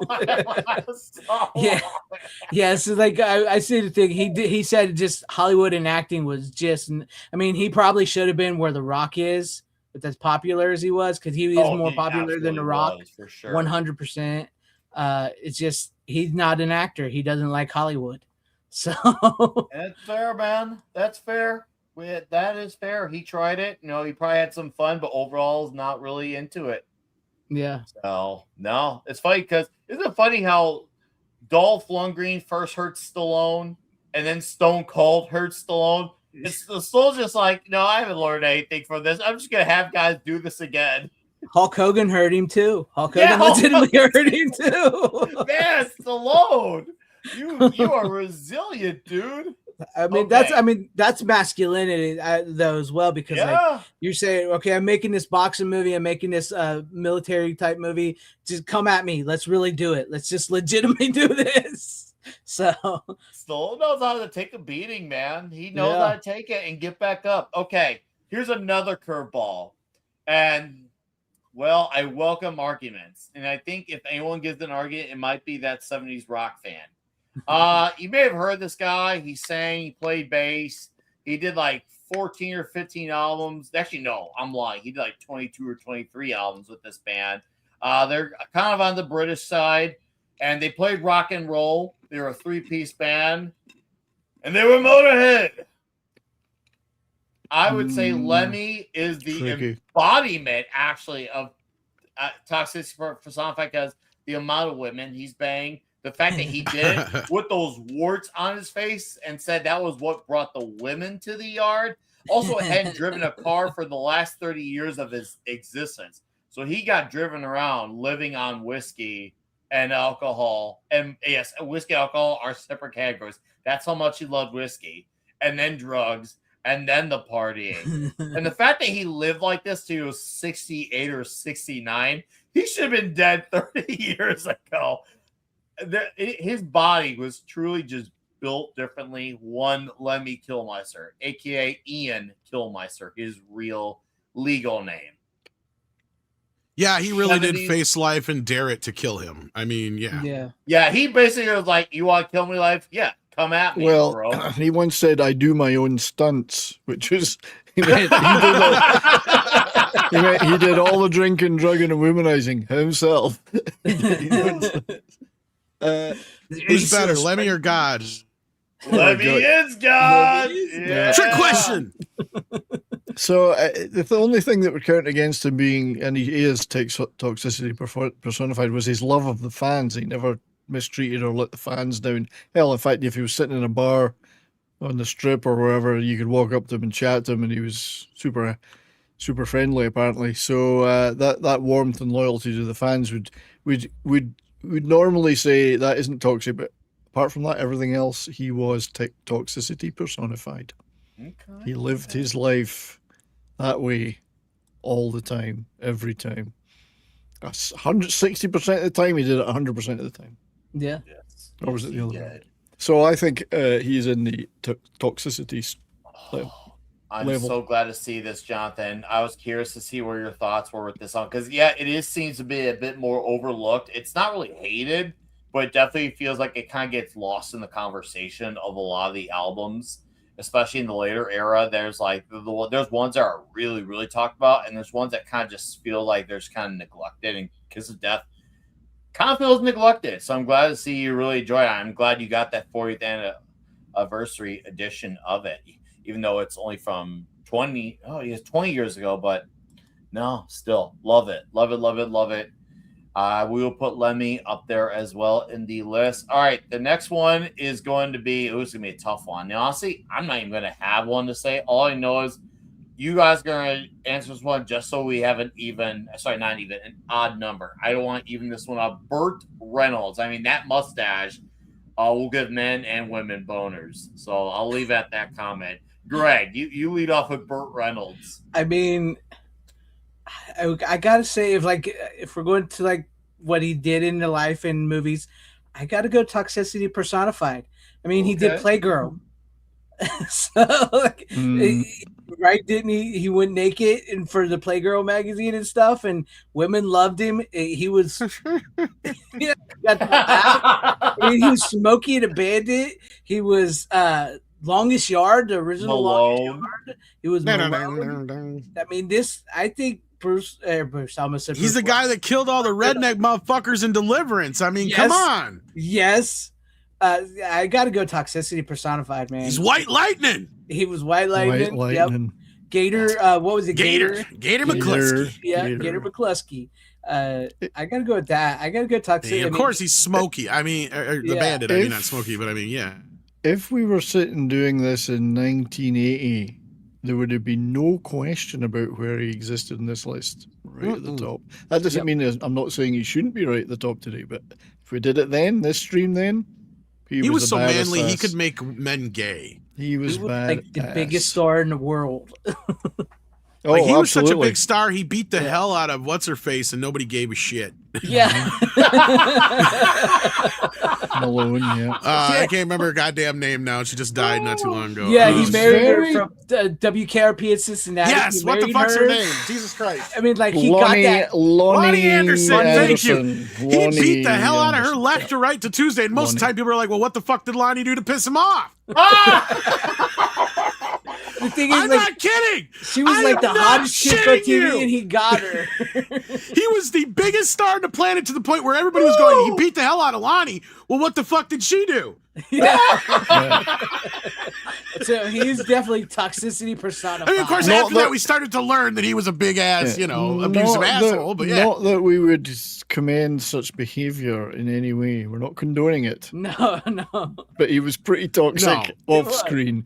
No, like I said, it did catch up to him, right? Let's be real. I mean, it did tarnish his image throughout the late 80s into the 90s and to damn near probably till up through his death, to be honest with you.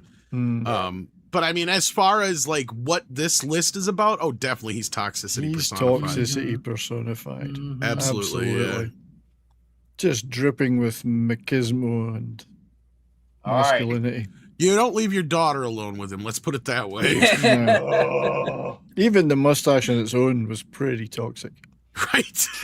That could get you pregnant. I mean, get you pregnant. He had genuine star power. 9 men. 9 men. That's what Tom said last night. So many dicks, not enough time. So many dicks on the dance floor. Oh my god, I just wrote a song now. No, that's a legit song. Oh shit, damn. That's a legit song from Flight of the Conchords, I think. Oh, okay, that makes sense. I never watched them. Yes, too many dicks on the dance floor. Never mind. Okay. I thought I had my follow-up hit to everything looks good on me, or everything looks like shit on me, except for you or whatever. I don't even know the name of my own goddamn song. I know there's Are you kidding me? be bouncing around with this one. I slept with the fucking maid and I made a baby. I'm gonna go Baby. with badass man, and I know there's probably No, gonna be I'm toxicity stigma personified. over No. the screw your freedom comments. I'm gonna look past that because one, he has backtracked that.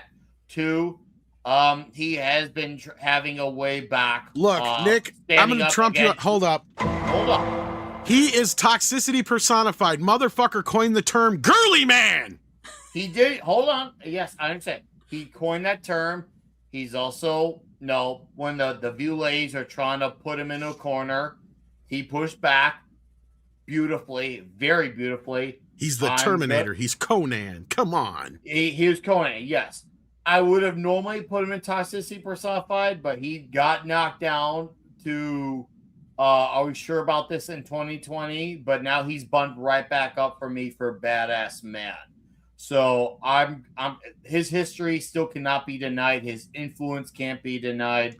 I'm not gonna let that trump like And that's Burt fair. beating Lonnie though. That's oh, dude. I got to see what really. I'm not brings it gonna back for let me- that. I'm not gonna let that color my opinion. Like if there's a Mount Rushmore, Schwarzenegger's a part of it. He's got to be a part. Yes, he's got to be a part. So he's of definitely up there. And motherfucker slept with the maid. Oh, Okay. that was gonna be my. He closing She wasn't argument. even hot.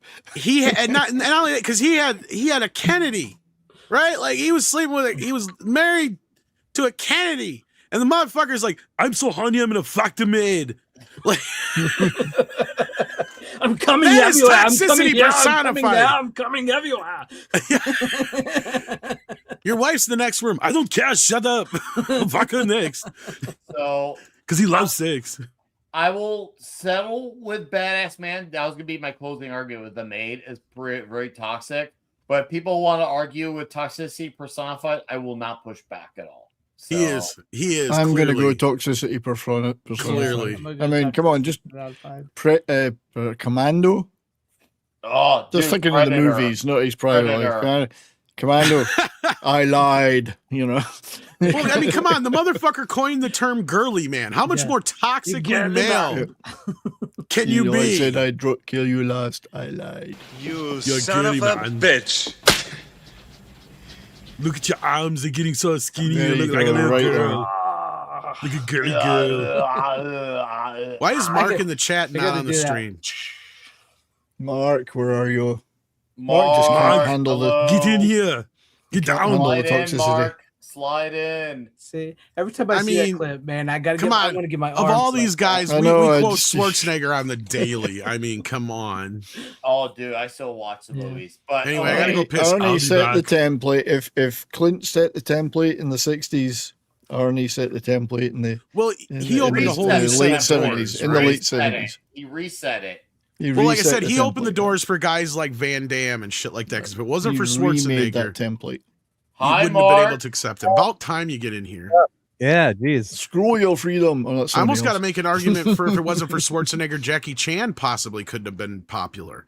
Because the thing that Yeah, Bruce I can had see going that. for him is he didn't sound Chinese, right? No, that helped else. because Got he's Bruce born- Willis. No, I'm just No, kidding. Bruce Willis does not sound Chinese at all. No, but he's from China. It's very confusing. One of them. It's very It's like confusing. a Monty Python sketch. Good eye, thought Bruce. he was Good eye, from San Bruce. Good eye, Francisco. Bruce. You know, I've seen some comments in the chat about, are we sure? Yes, we are. I'm sure about it. You know why? Because not only do you backtrack on his comments, but when stuff like that happens, you got to have a way back for people. Otherwise, what's the point if there's no such thing as a redemption arc? motherfuckers There's smoking seriously- weed and talking about what's fucking the point? bitches in pumping iron. I mean, how much more toxic can you get than that? And the motherfucker's Yeah. just like, So I just want to be whether- the greatest bodybuilder of all time. I'll judge him by the entire body of his work. yeah, the entire Yeah. body. You got to have a way Did he back. say something stupid? Yeah. Yes. Yeah. Yes, he And did. you got to have a redemption arc. Otherwise, there's no point in any of this happening. There I really mean- is not. We've been on for an hour and 43 minutes. I think we've all said something stupid. So Well, the thing yeah. is you I don't gotta make disagree. it We were back. laughing The problem about is- Burt Reynolds' wife getting beat. So, Right. The problem is he's probably that's our making the whole most. thing for tonight. He's probably making the most level-headed argument for that side of the argument, but he fucked it up by saying "screw your freedom." If he hadn't said screw your fucking freedom, we wouldn't be saying that shit right now. He apologized, and I haven't said anything stupid yet, but I've only been on 2 minutes. But yeah, I mean, I think we're all We'll give it canceled here. time. Where the F are the women on this list? You can't There just is no have women. a list. Come on, what is this? Come There's on. no women here. Men. No What are you ERA? talking about? Come on. No What women about here. Grace Jones? She could kick ass. This is a no women zone. All right. No women's It's time zone, for yeah. chaos for $10. Thank you, sir. How you doing, man? Good to see you here. It says Arnold is toxicity personified. Do it now. Come on. Come on, do do it. it. Put that Do it. cookie down. Do it. I It's not a tumor. Okay, I got it up for you, man. I got it up just I for say you. I think Cy Thank you. solidified that one, so we All can't right. move Arnie now. Plain Got it zero. up just for you. Next one. Mel Gibson. Oh, I thought that was Simon Cowell for a second. Mel Gibson. I went for a Well, I very can only see the seductive top of photo their Mel head. Gibson on purpose so you guys can get hard. I mean, is there anybody who's more badass than Mel Gibson? Right. He's certainly toxic in Hollywood, that's for sure. That's the thing. Oh, Like yeah. he can fit. He can fit in the top 2 levels, no problem. No Yeah. problem. Yeah. This is a tough one. Mark add this one. Let's let he Mark. just slid Yeah. it. Yeah, Mel. I mean, you talk about redemption arcs. I mean, Mel. I mean, my God, talk about rising and falling. I think he's definitely toxicity personified. I mean, look at his roles too, right? You know, Mad Max. You can't get more toxic than freaking Mad Max, and then Apocalypto, and I mean, it's all those bad. The Patriot. He's bad. He's badass in like every movie, right? So, and then his personal troubles, right? And then he's had a redemption arc. So yeah, I'm putting him. He's on the top tier for me. Okay. Top Okay. tier. Yeah. So, Greg, you're our guest. Why don't you get off on Mel Gibson? I'll Well, try. what- I can't promise phrasing- it'll happen, phrase- but I'll try. Hold on. phrasing on that one. Yeah. We're not here for phrasing. We're here to be men. Yeah, I got a good toxicity personified. He's Mel Gibson. He's Riggs. You know, he's Mad Max. He once again, he's another guy smacked around his wife. I mean, Yeah, and You're a lying dog faced pony soldier. Yeah, but made- since he was and raised in recorded the Australia, phone doesn't- calls. he was raised but since in he was raised in Australia. Australia, doesn't that give that like a pass? See, At that's least- hard to believe because Australia doesn't exist, so he must be lying. I don't know. I think Oh, he's man. toxicity personified. I mean, yeah. He even made Jesus badass, which he is. Yeah. But I mean, you know what I mean? I got to go toxicity personified. It's Mel freaking Gibson. I believe that the sequel to Passion of the Christ is going to be called Jesus 2. This time it's personal.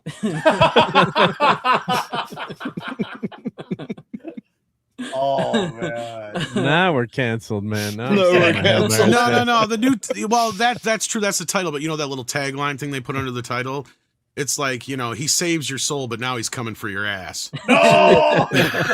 So, to Brian's point in the chat, I actually think he has made something of a comeback in Hollywood because he has been steadily making movies, some of them albeit B movies, and he doesn't get automatically thrown out of things now. So I don't think that he'll ever be truly welcomed back into the fold, but he's certainly not persona non grata He anymore. gets in work on Hollywood. his own terms. Yeah, he gets it on his own terms, but they've kind of left. They've left. All of them have left that stuff. You almost got to behind. give him credit for doing the Passion of the Christ 2 and 3 because doing that is Yeah. probably going to make him more of a martyr again than Yeah. had Oh, he jumped you into know it Lethal Weapon is. 5. But yeah, Oh, you know it's going to, and the fact that he's doing 2 sequels to that on top of it, Mhm. oh boy, which I can't wait for those. Obviously, that first movie is absolutely memorable. So I'm looking powerful forward to what he movie. does. Yeah, very powerful stuff.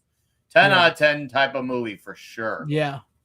Go ahead. And it's one of those movies like even though it's in subtitles, you don't even need to read the subtitles to know what's going on. You know what they're Yeah. saying without even reading it. It's- That's how it's good that movie is.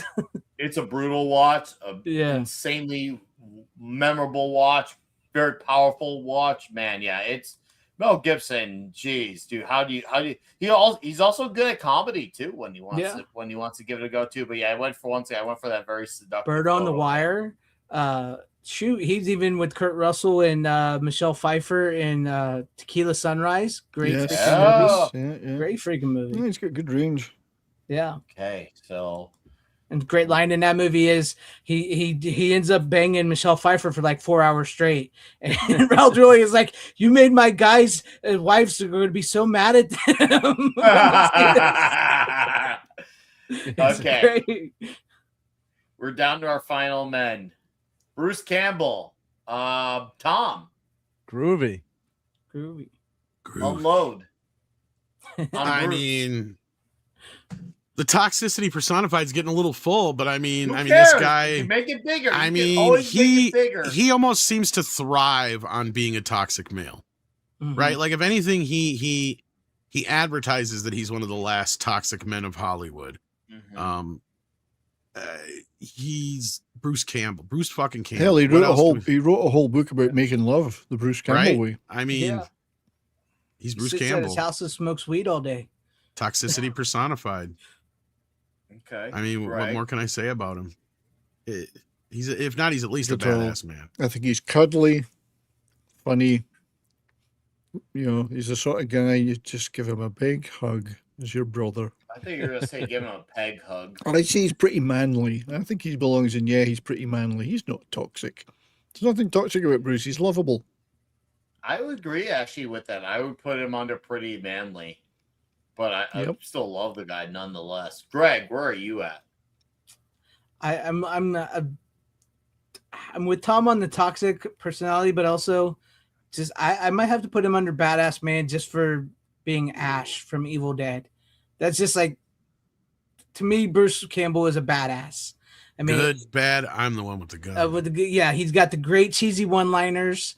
He's got the fact that he didn't give a shit. He's this man who will wear a girdle and everything and go to a bar and still pick up chicks and bang them in the bathroom, which he does, So like, I think that's very toxic. I'm torn between toxic and badass. I'm torn between those two. That's fair. Mark. Yeah, I mean, it's very close. I don't want him to kick my ass, but dude, Mark, just figure out where to put it. I'm gonna figure out where to put it, and where should I put it? Is the weirdest place that you personally have ever gotten the urge to make whoopee? In the ass? So so I'm gonna go with badass man because in the ass, right? So I mean, he just misses that toxicity persona. This man can finger Al Capone in the ass. And he did play a great Elvis. He was really good as Elvis. Yeah, he was that toxic move. Yeah, the Elvis was fighting. What was he fighting? Vampires in that movie or zombies? It was shit eaters, wasn't it? I mean, there might have been vampires. Yeah, I'm trying to remember. I just watched that. Bubba movie. Bubba Hotep. Yeah. Great. So he just misses that top. He just misses Mummies. that top tier. I mean, if Bruce Lee's not up there, and I think he's badass man. Yeah, I can compromise that badass man. I can compromise. And God bless him. I can get he's it fighting up. Cancer, Move him up from manly to badass man. I can get it up for that, for sure. Yeah, I think he belongs there. Yeah. Well. Okay. The biggest boomstick you've ever seen on a man. Okay. Danny Glover. I'm going to go this under pretty manly. I would have said, are we sure about this prior to Predator 2? But when you watch Predator 2 and the odds he overcomes and the adversity, holy smokes. What a movie. Underrated sequel, the most underrated sequel in my opinion, maybe of all time. And he succeeds, man, and he has every right reason not to. I feel like he should be under normally. Are we sure about this? Because he's fun, he's entertaining, but he's just not that super machismo type of guy. But what he did in Predator 2 was just absolutely. I love that movie. That's a good call, Nick. I love Predator 2. We're going to be doing Predator 2 for Toxic Tuesday for the Halloween edition. So nice. It's going to be, we'll be doing in the October lineup this year. I can't wait. I'll be a bit contrary to that. I'll argue that that's the exception to his toxic movies rather than the rule. So a lot of the time he plays a lovable dad, or he's a straight, he's like the good guy. Like, if you look at Lethal Weapon, he's the lovable dad. Oh in that, yeah, really. he's a great, lovable, successful nuclear Predator family 2 dad. is the hardest ass movie that he does, I think. I don't know. I'm not knocking him. I don't know. I certainly don't think I can't even think of any time he's ever even played a bad guy, really. Oh, geez. So well, where I do you- mean, he where is do you wanna black, put so it? that is pretty toxic. I'm just kidding. Where do you want to put it? He was in 70s? Roots. Was he in Roots? I think he was in Roots, wasn't he? Back in the day, I can't remember. So He was in long Color ago. Purple. That actually is probably one of the more toxic roles I Cutler think he ever was Purple, in. yeah, anything with Whoopi Yeah. Goldberg in it is pretty toxic. Oh, I no. would say, I would have only put him in He's Pretty Manly. I can live with Pretty Manly. And not saying that he's not a big, tough, strong guy. It's just, he's more of a world-weary, lovable dad character or a dramatic actor. I agree. And I don't know anything. I mean, I know he's made some political quotes, but he isn't known for being off the rails in his private life. So It's never persuaded his friendship with Mel Gibson. I think that's the most important take out of that. They are still buddies. They still talk. They're doing a panel together in a few weeks at the Chicago Fan Expo, the Lethal Weapon panel. Come on. Nice. Yep. Yeah. I know, right? Predator. I'm hoping to watch that panel. We'll see. So I don't know. I mean, maybe over. I'm just trying to be the contrary opinion. I think he's pretty manly, but I wouldn't necessarily go further than that. But that's just me. You guys. All right. Greg. Yeah, I'd have to say, yeah, he's pretty manly. Predator 2, Murtaugh. Yeah, I'd say he's pretty manly. Mark. I mean, like most of the arguments you guys have said pretty clearly. So, Yeah. I agree with pretty manly too. Yep. All right. Tom, unless you got something really polarizing. I think I agree with that. Okay. Awesome. still weird to see Gilbert Gottfried pretty manly. You want to fight about it? You don't have to be big and muscular. You don't have to be big and muscular.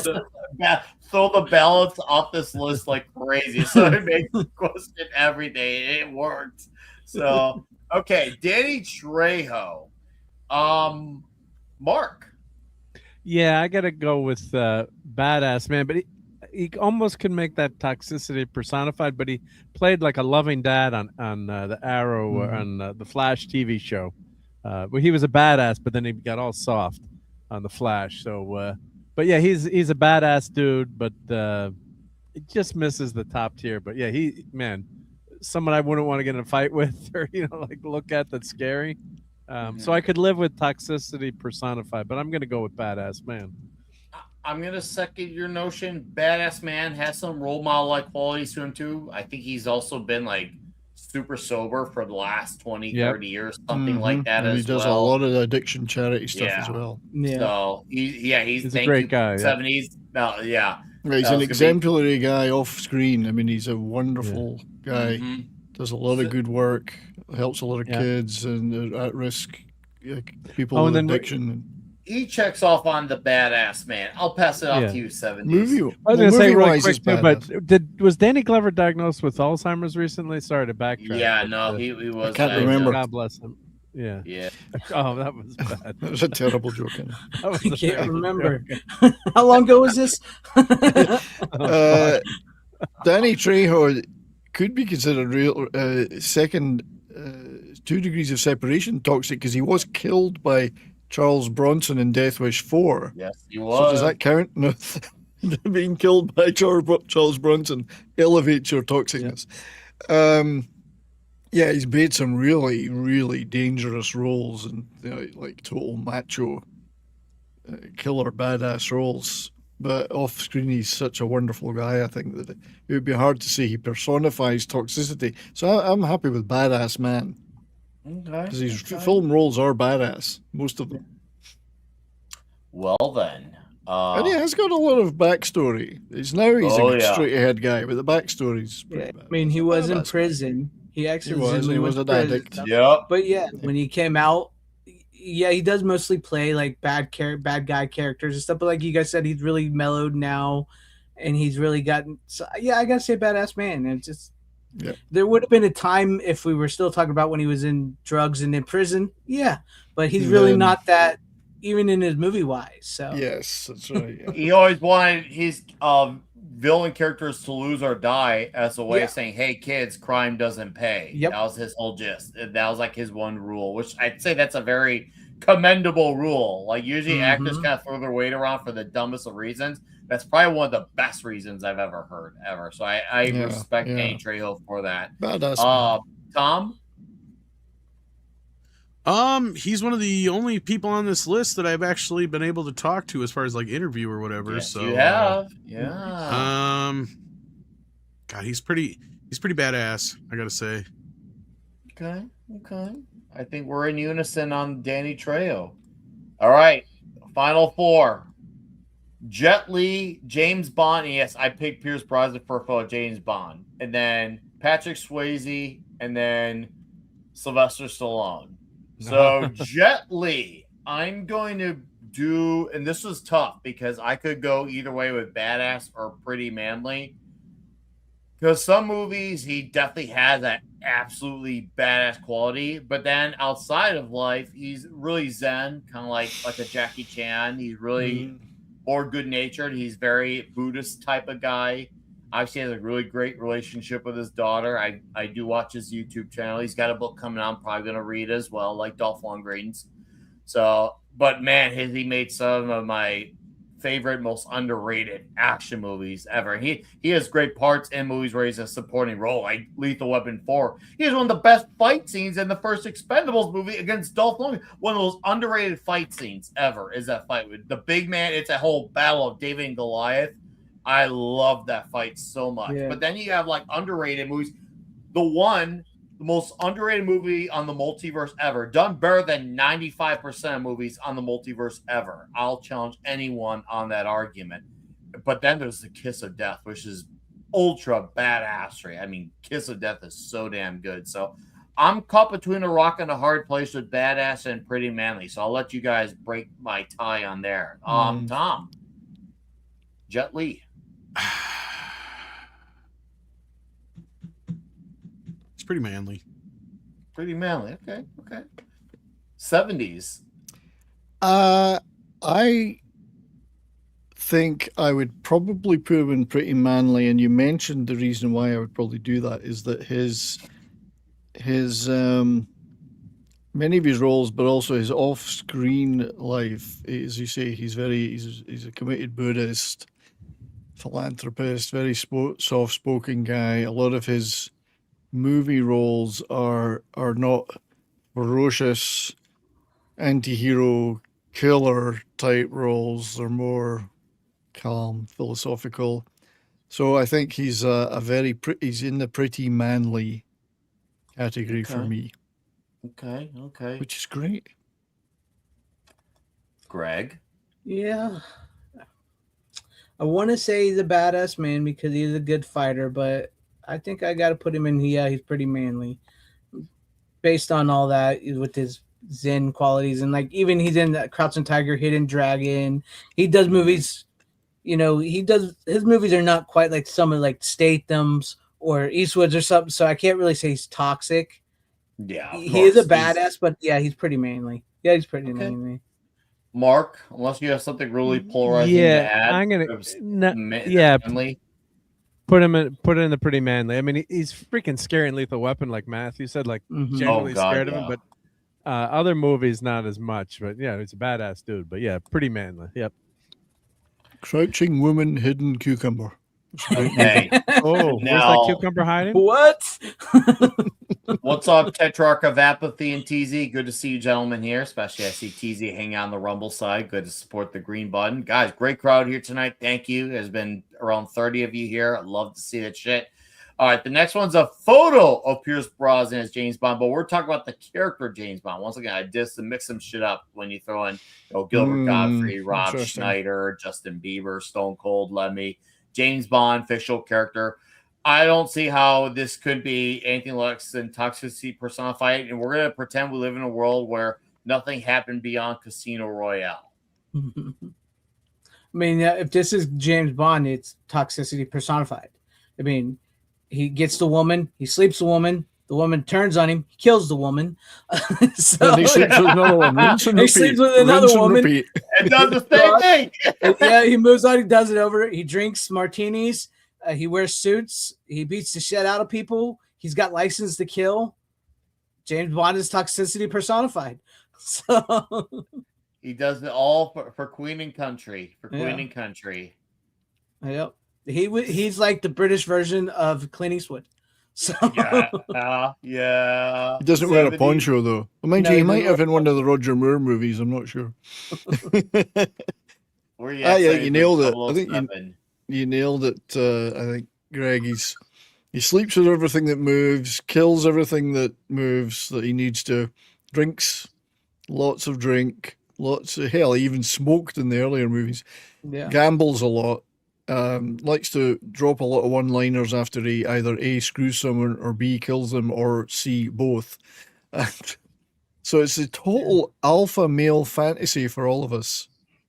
So he's in toxicity personified, yep. without a doubt. Okay. All right. Well, I would Mark. contend that I would have to say he was in an ABBA movie and he's singing ABBA music. That's And Pierce as much as I Brosnan. love That's Pierce Brosnan. Not I James thought- Bond. No, we're doing James Bond. Oh, we're doing James Bond. Oh, Yeah. okay. All right. Don't All be right, fooled. there we go. Okay. Jeez. And God. Tom doesn't watch 007, so we'll. I was like, wait a minute. Nah, but I What's I like know Pierce? what I know of him. He'd be in toxicity personified. Yeah. Okay. That's 2 Bonds in a row I just did. Oh my You've God. had your 6. I've had Patrick my share. Swayze. Tom, lead off with Patrick Swayze. I've got 3 Bonds here. I've got Roger Moore too. I love My name is Patrick Bond. Swayze, but between shit like She's Got the Wind and Tu Wong Fu, Did she ride like the wind though? that too. Did she I'm break gonna go like the between. wind? I'm gonna go between. Are you sure about this? And yeah, he's pretty manly. Just because of Roadhouse, he got pretty manly. But I mean, motherfucker made Ghost. Yeah. And I'm pretty sure he was dressed as a woman in a movie, but I can't remember what it was. That's what I just said. Tu Wong Fu. Yeah. Oh, it's Tu Wong Fu. Sorry, yes. Yeah. Although that's a good movie. Don't get me wrong. And he's I a think great that's fucking actor, but he's like been in 1 or 2 action films, and that's about it, right? So I don't know. Yeah. Seemingly a good bloke though. But too nice, you see. Then he wasn't a badass in real life. So I think he's just pretty manly. Okay. Although some people may think he slips into "Are we sure about this?" But he's more manly than Rob Schneider. So I gotta go. I would like to say badass man, but I would say yeah, he's pretty manly. Like I mentioned earlier, in Point Break, they told him he's not allowed to jump out of the airplane. He legitimately jumped out of the airplane because he was a skydiver. That's pretty badass.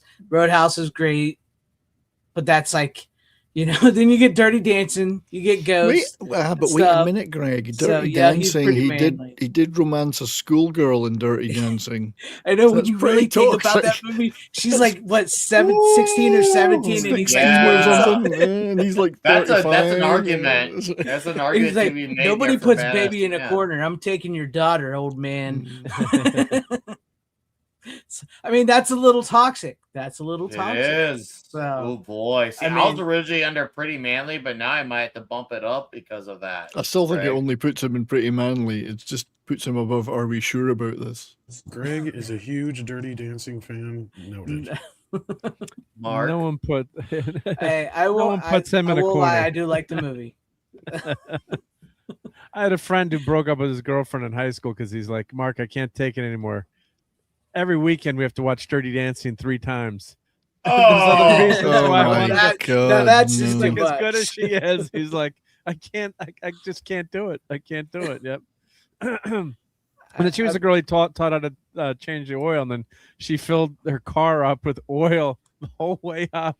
Just filled and ruined the engine because she just kept putting oil in. But anyhow, yeah, I got to go with he's pretty manly. I don't think he's got too many diverse roles, and his kick-ass is is in Roadhouse and some other roles. I'm gonna go vote for Pretty Manly. If he'd never done Roadhouse and Point Break, he would definitely not be in. Yeah, he would be in the bottom. Are we sure about this? Yeah, but Roadhouse alone gets him a bonus point. Yeah. Let's put it this way. He's only manlier than Travolta because there's not rumors of him cruising fucking gyms at night going, hey, you want to go fuck? Well, the ladies love Patrick Swayze, and Patrick Swayze loved the ladies. So at least we know that. Yeah. We know that. So, Yeah. Okay. He was seemingly a pretty nice guy as well. So Yeah. Yeah. God bless. And fuck cancer. Yep. Cancer. Yeah. So the last one to rule them all. I mean, this is one of the cream of the crops of toxicity. He definitely has more of the role model, all around nice guy qualities, but he's taken some hits from guys like Dolph Lundgren and Stone Cold Steve Austin, as we mentioned earlier. So also, he's definitely ran for his life like he was going to die right next to Carl Weathers in Rocky 3. Boy, you could tell that was a bit of a thing for him to pull off. Ultra shredded at one point for Rambo 3. When him and Arnold are trying to outdo each other, the bigger guns, the most amount of kills, the more badassery.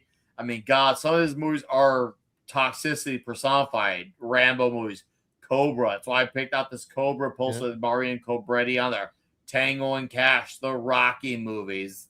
Actually, he's crushing as a mob boss in Tulsa King to this very day. He is the American dream. Really, he is personified everything we're talking about. He's great at everything. Yeah. Acting, writing, directing, man of many talents. He's the only one on this list that can give Eastwood a run for his money, and he might actually kind of beat Eastwood because I think he actually won an Oscar. I would actually say, if I'm not mistaken, definitely give him a run for his money. I would agree with that. For writing Rocky, if I remember right, didn't he? Okay, right. Yeah. I was going to say, and because of that, I will give him the edge. And not just that, he's my favorite action star of all time. He's up there in my top 5 favorite actors of all time. He's incredible. If there's, I mean, it's Stallone, right? I mean, he was Rocky, he was Rambo, he was all these characters growing up. Like you said, he was the American icon. And he wrote it. He created the character too. Yeah. And Cobra, and all that kind of stuff. So yeah. Yeah, he's so intelligent. But then he has done movies like, what was that Rhinestone one? Cliffhanger. Yeah, but he's so cool he can bypass Cliffhanger's that a great shit. movie. I love Don't point where my mom will shoot. That's right. I mean, like I said, he survived Brigitte Nelson, so he did. Yeah. He survived a lot.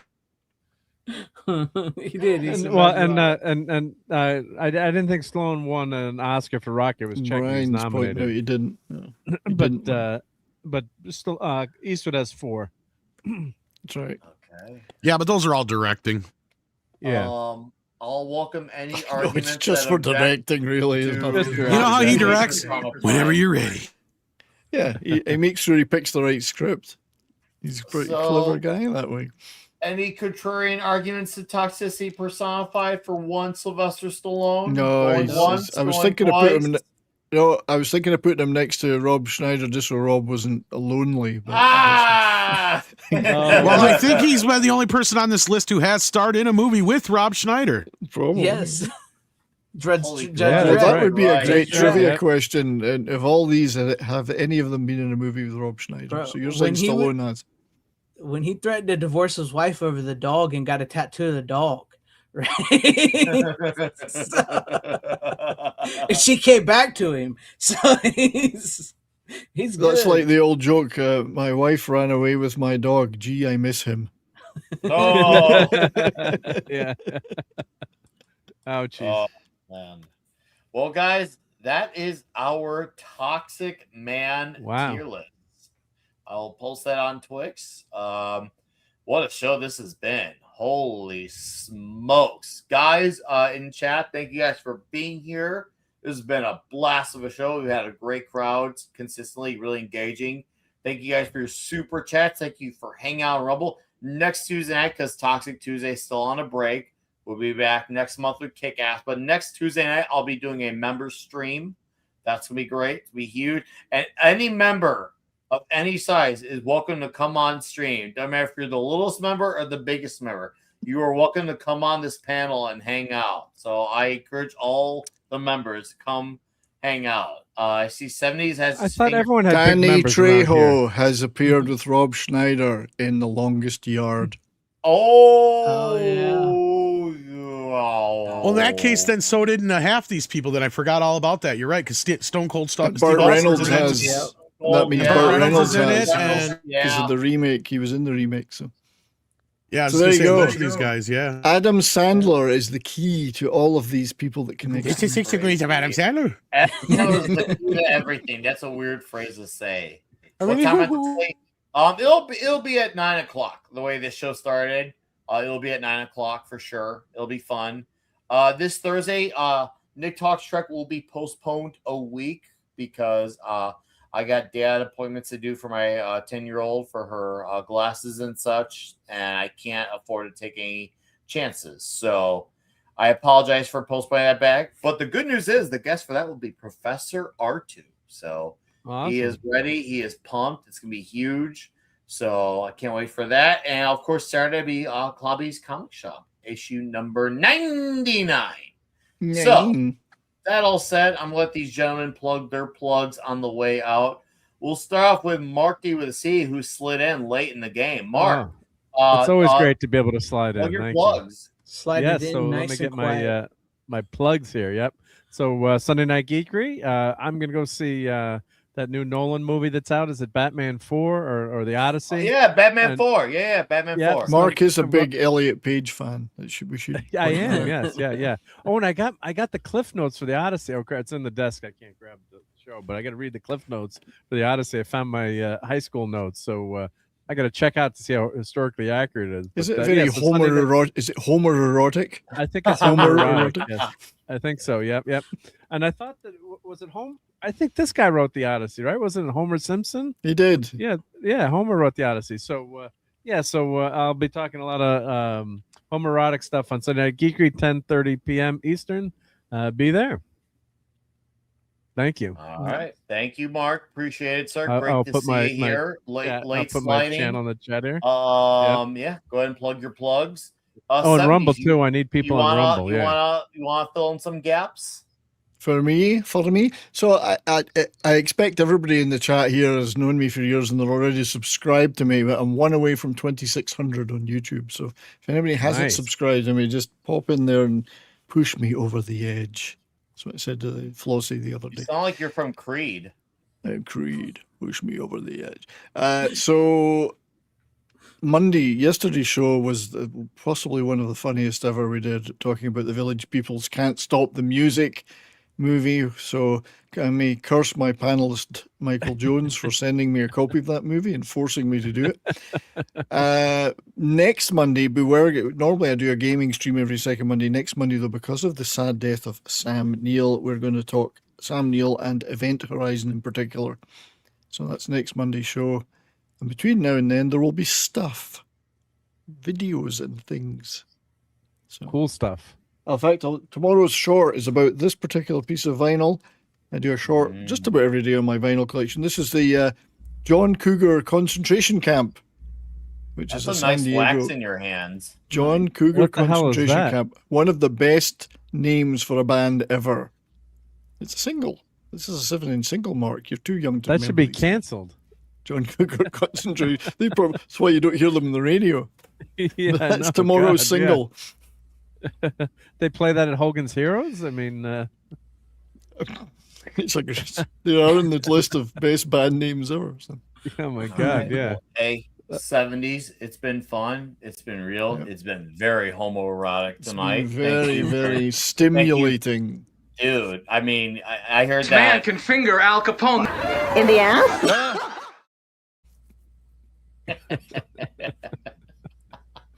Who came up with that ridiculous? Tom has a new Midnight's Edge After Dark channel, and we want to pump him up. We're gonna do the tier list show on there. That's right. It's gonna be coming back. I saw your Timo Ramone's album. It looked good. Well, yeah. He had nice wax. Yeah, it looked like the real thing, the real deal. Yeah. So, Tom, why don't you tell people about your channel? And Mark just put your link in the chat. So tell people about the newest stuff that's coming out. Check it out. Channel. I need some watch hours. I need some subscribers. Let's get it going. Let's monetize it. Let's make it happen, kids. Come on. Thanks. Sex and drugs and rock and roll. Here, Tom. It's been real. And to our guest, Mr. Greg of Fanzine. I know you and Tom probably have a physical media show that you should plug so people know about it. And I'm sure some people in this chat already do, but in case there is someone who doesn't. Yes, Wednesday night over on my channel, Fanzine Vids. Tom and I do the physical media show where we show off our physical media that we've watched for the week. Something tells me we're going to see Michael a lot Wednesday night. Maybe 3 different versions of the physical media. Is he white in one of them, Tom? Or is he black in one of them? Yes. So we'll be talking that, and I'll have movies. You have movies. I do videos, over there. And then I have another channel called the Horror Channel where I'm still working on that, trying to figure that one out a bit. But yeah, so that's if you like physical media, horror movies and stuff like that. That I'm your jam. So check me out. Does anyone have Greg's URL? Sorry, I don't have it right away. So we'll throw it in the private chat. We'll. Have you tried searching? I did try to search, but I didn't find it, and I'm not that good. It's because I spell it funny, so I'll get it for you. I'll put it in the chat. So, all right. Well, thank you, Greg. It's been fun. I appreciate your time, your enthusiasm, your energy. It was definitely a fun one with you tonight. I'm sure you'll have to take a good long shower after the show. I'm sure you definitely felt. I think it's really neat that Greg's managed to remain straight despite appearing on this show. That's incredible. Yeah. I'm going to be talking with a horror scream queen. Well, she's not like famous this weekend. She's a good friend of mine. She does nudes a lot in her movies, so look forward to that. I am friends with a few of those women from Who is it? Give us her name. What's her name? Her name is August Kiss. That's her name. I'm gonna look her up. Yeah, well, you'll find some stuff. Just don't share the screen now. All right. Well, hey, hopefully she'll being a part of this. When Toxic Tuesday comes back, we'll have to get you on for one of them. We'll figure it out. We'll cross that bridge when we get there. Thank you again for being here, sir. It was an honor and a pleasure, and you are a gentleman and a scholar. Thank you for your time, and please stay toxic with the rest of us. Chat, you have all been excellent, but the bar is closed. It's time for everyone to go home. This is goodbye, good fight, and good night. Thank you. I smell horse shit. It's horrible, but I can smell it.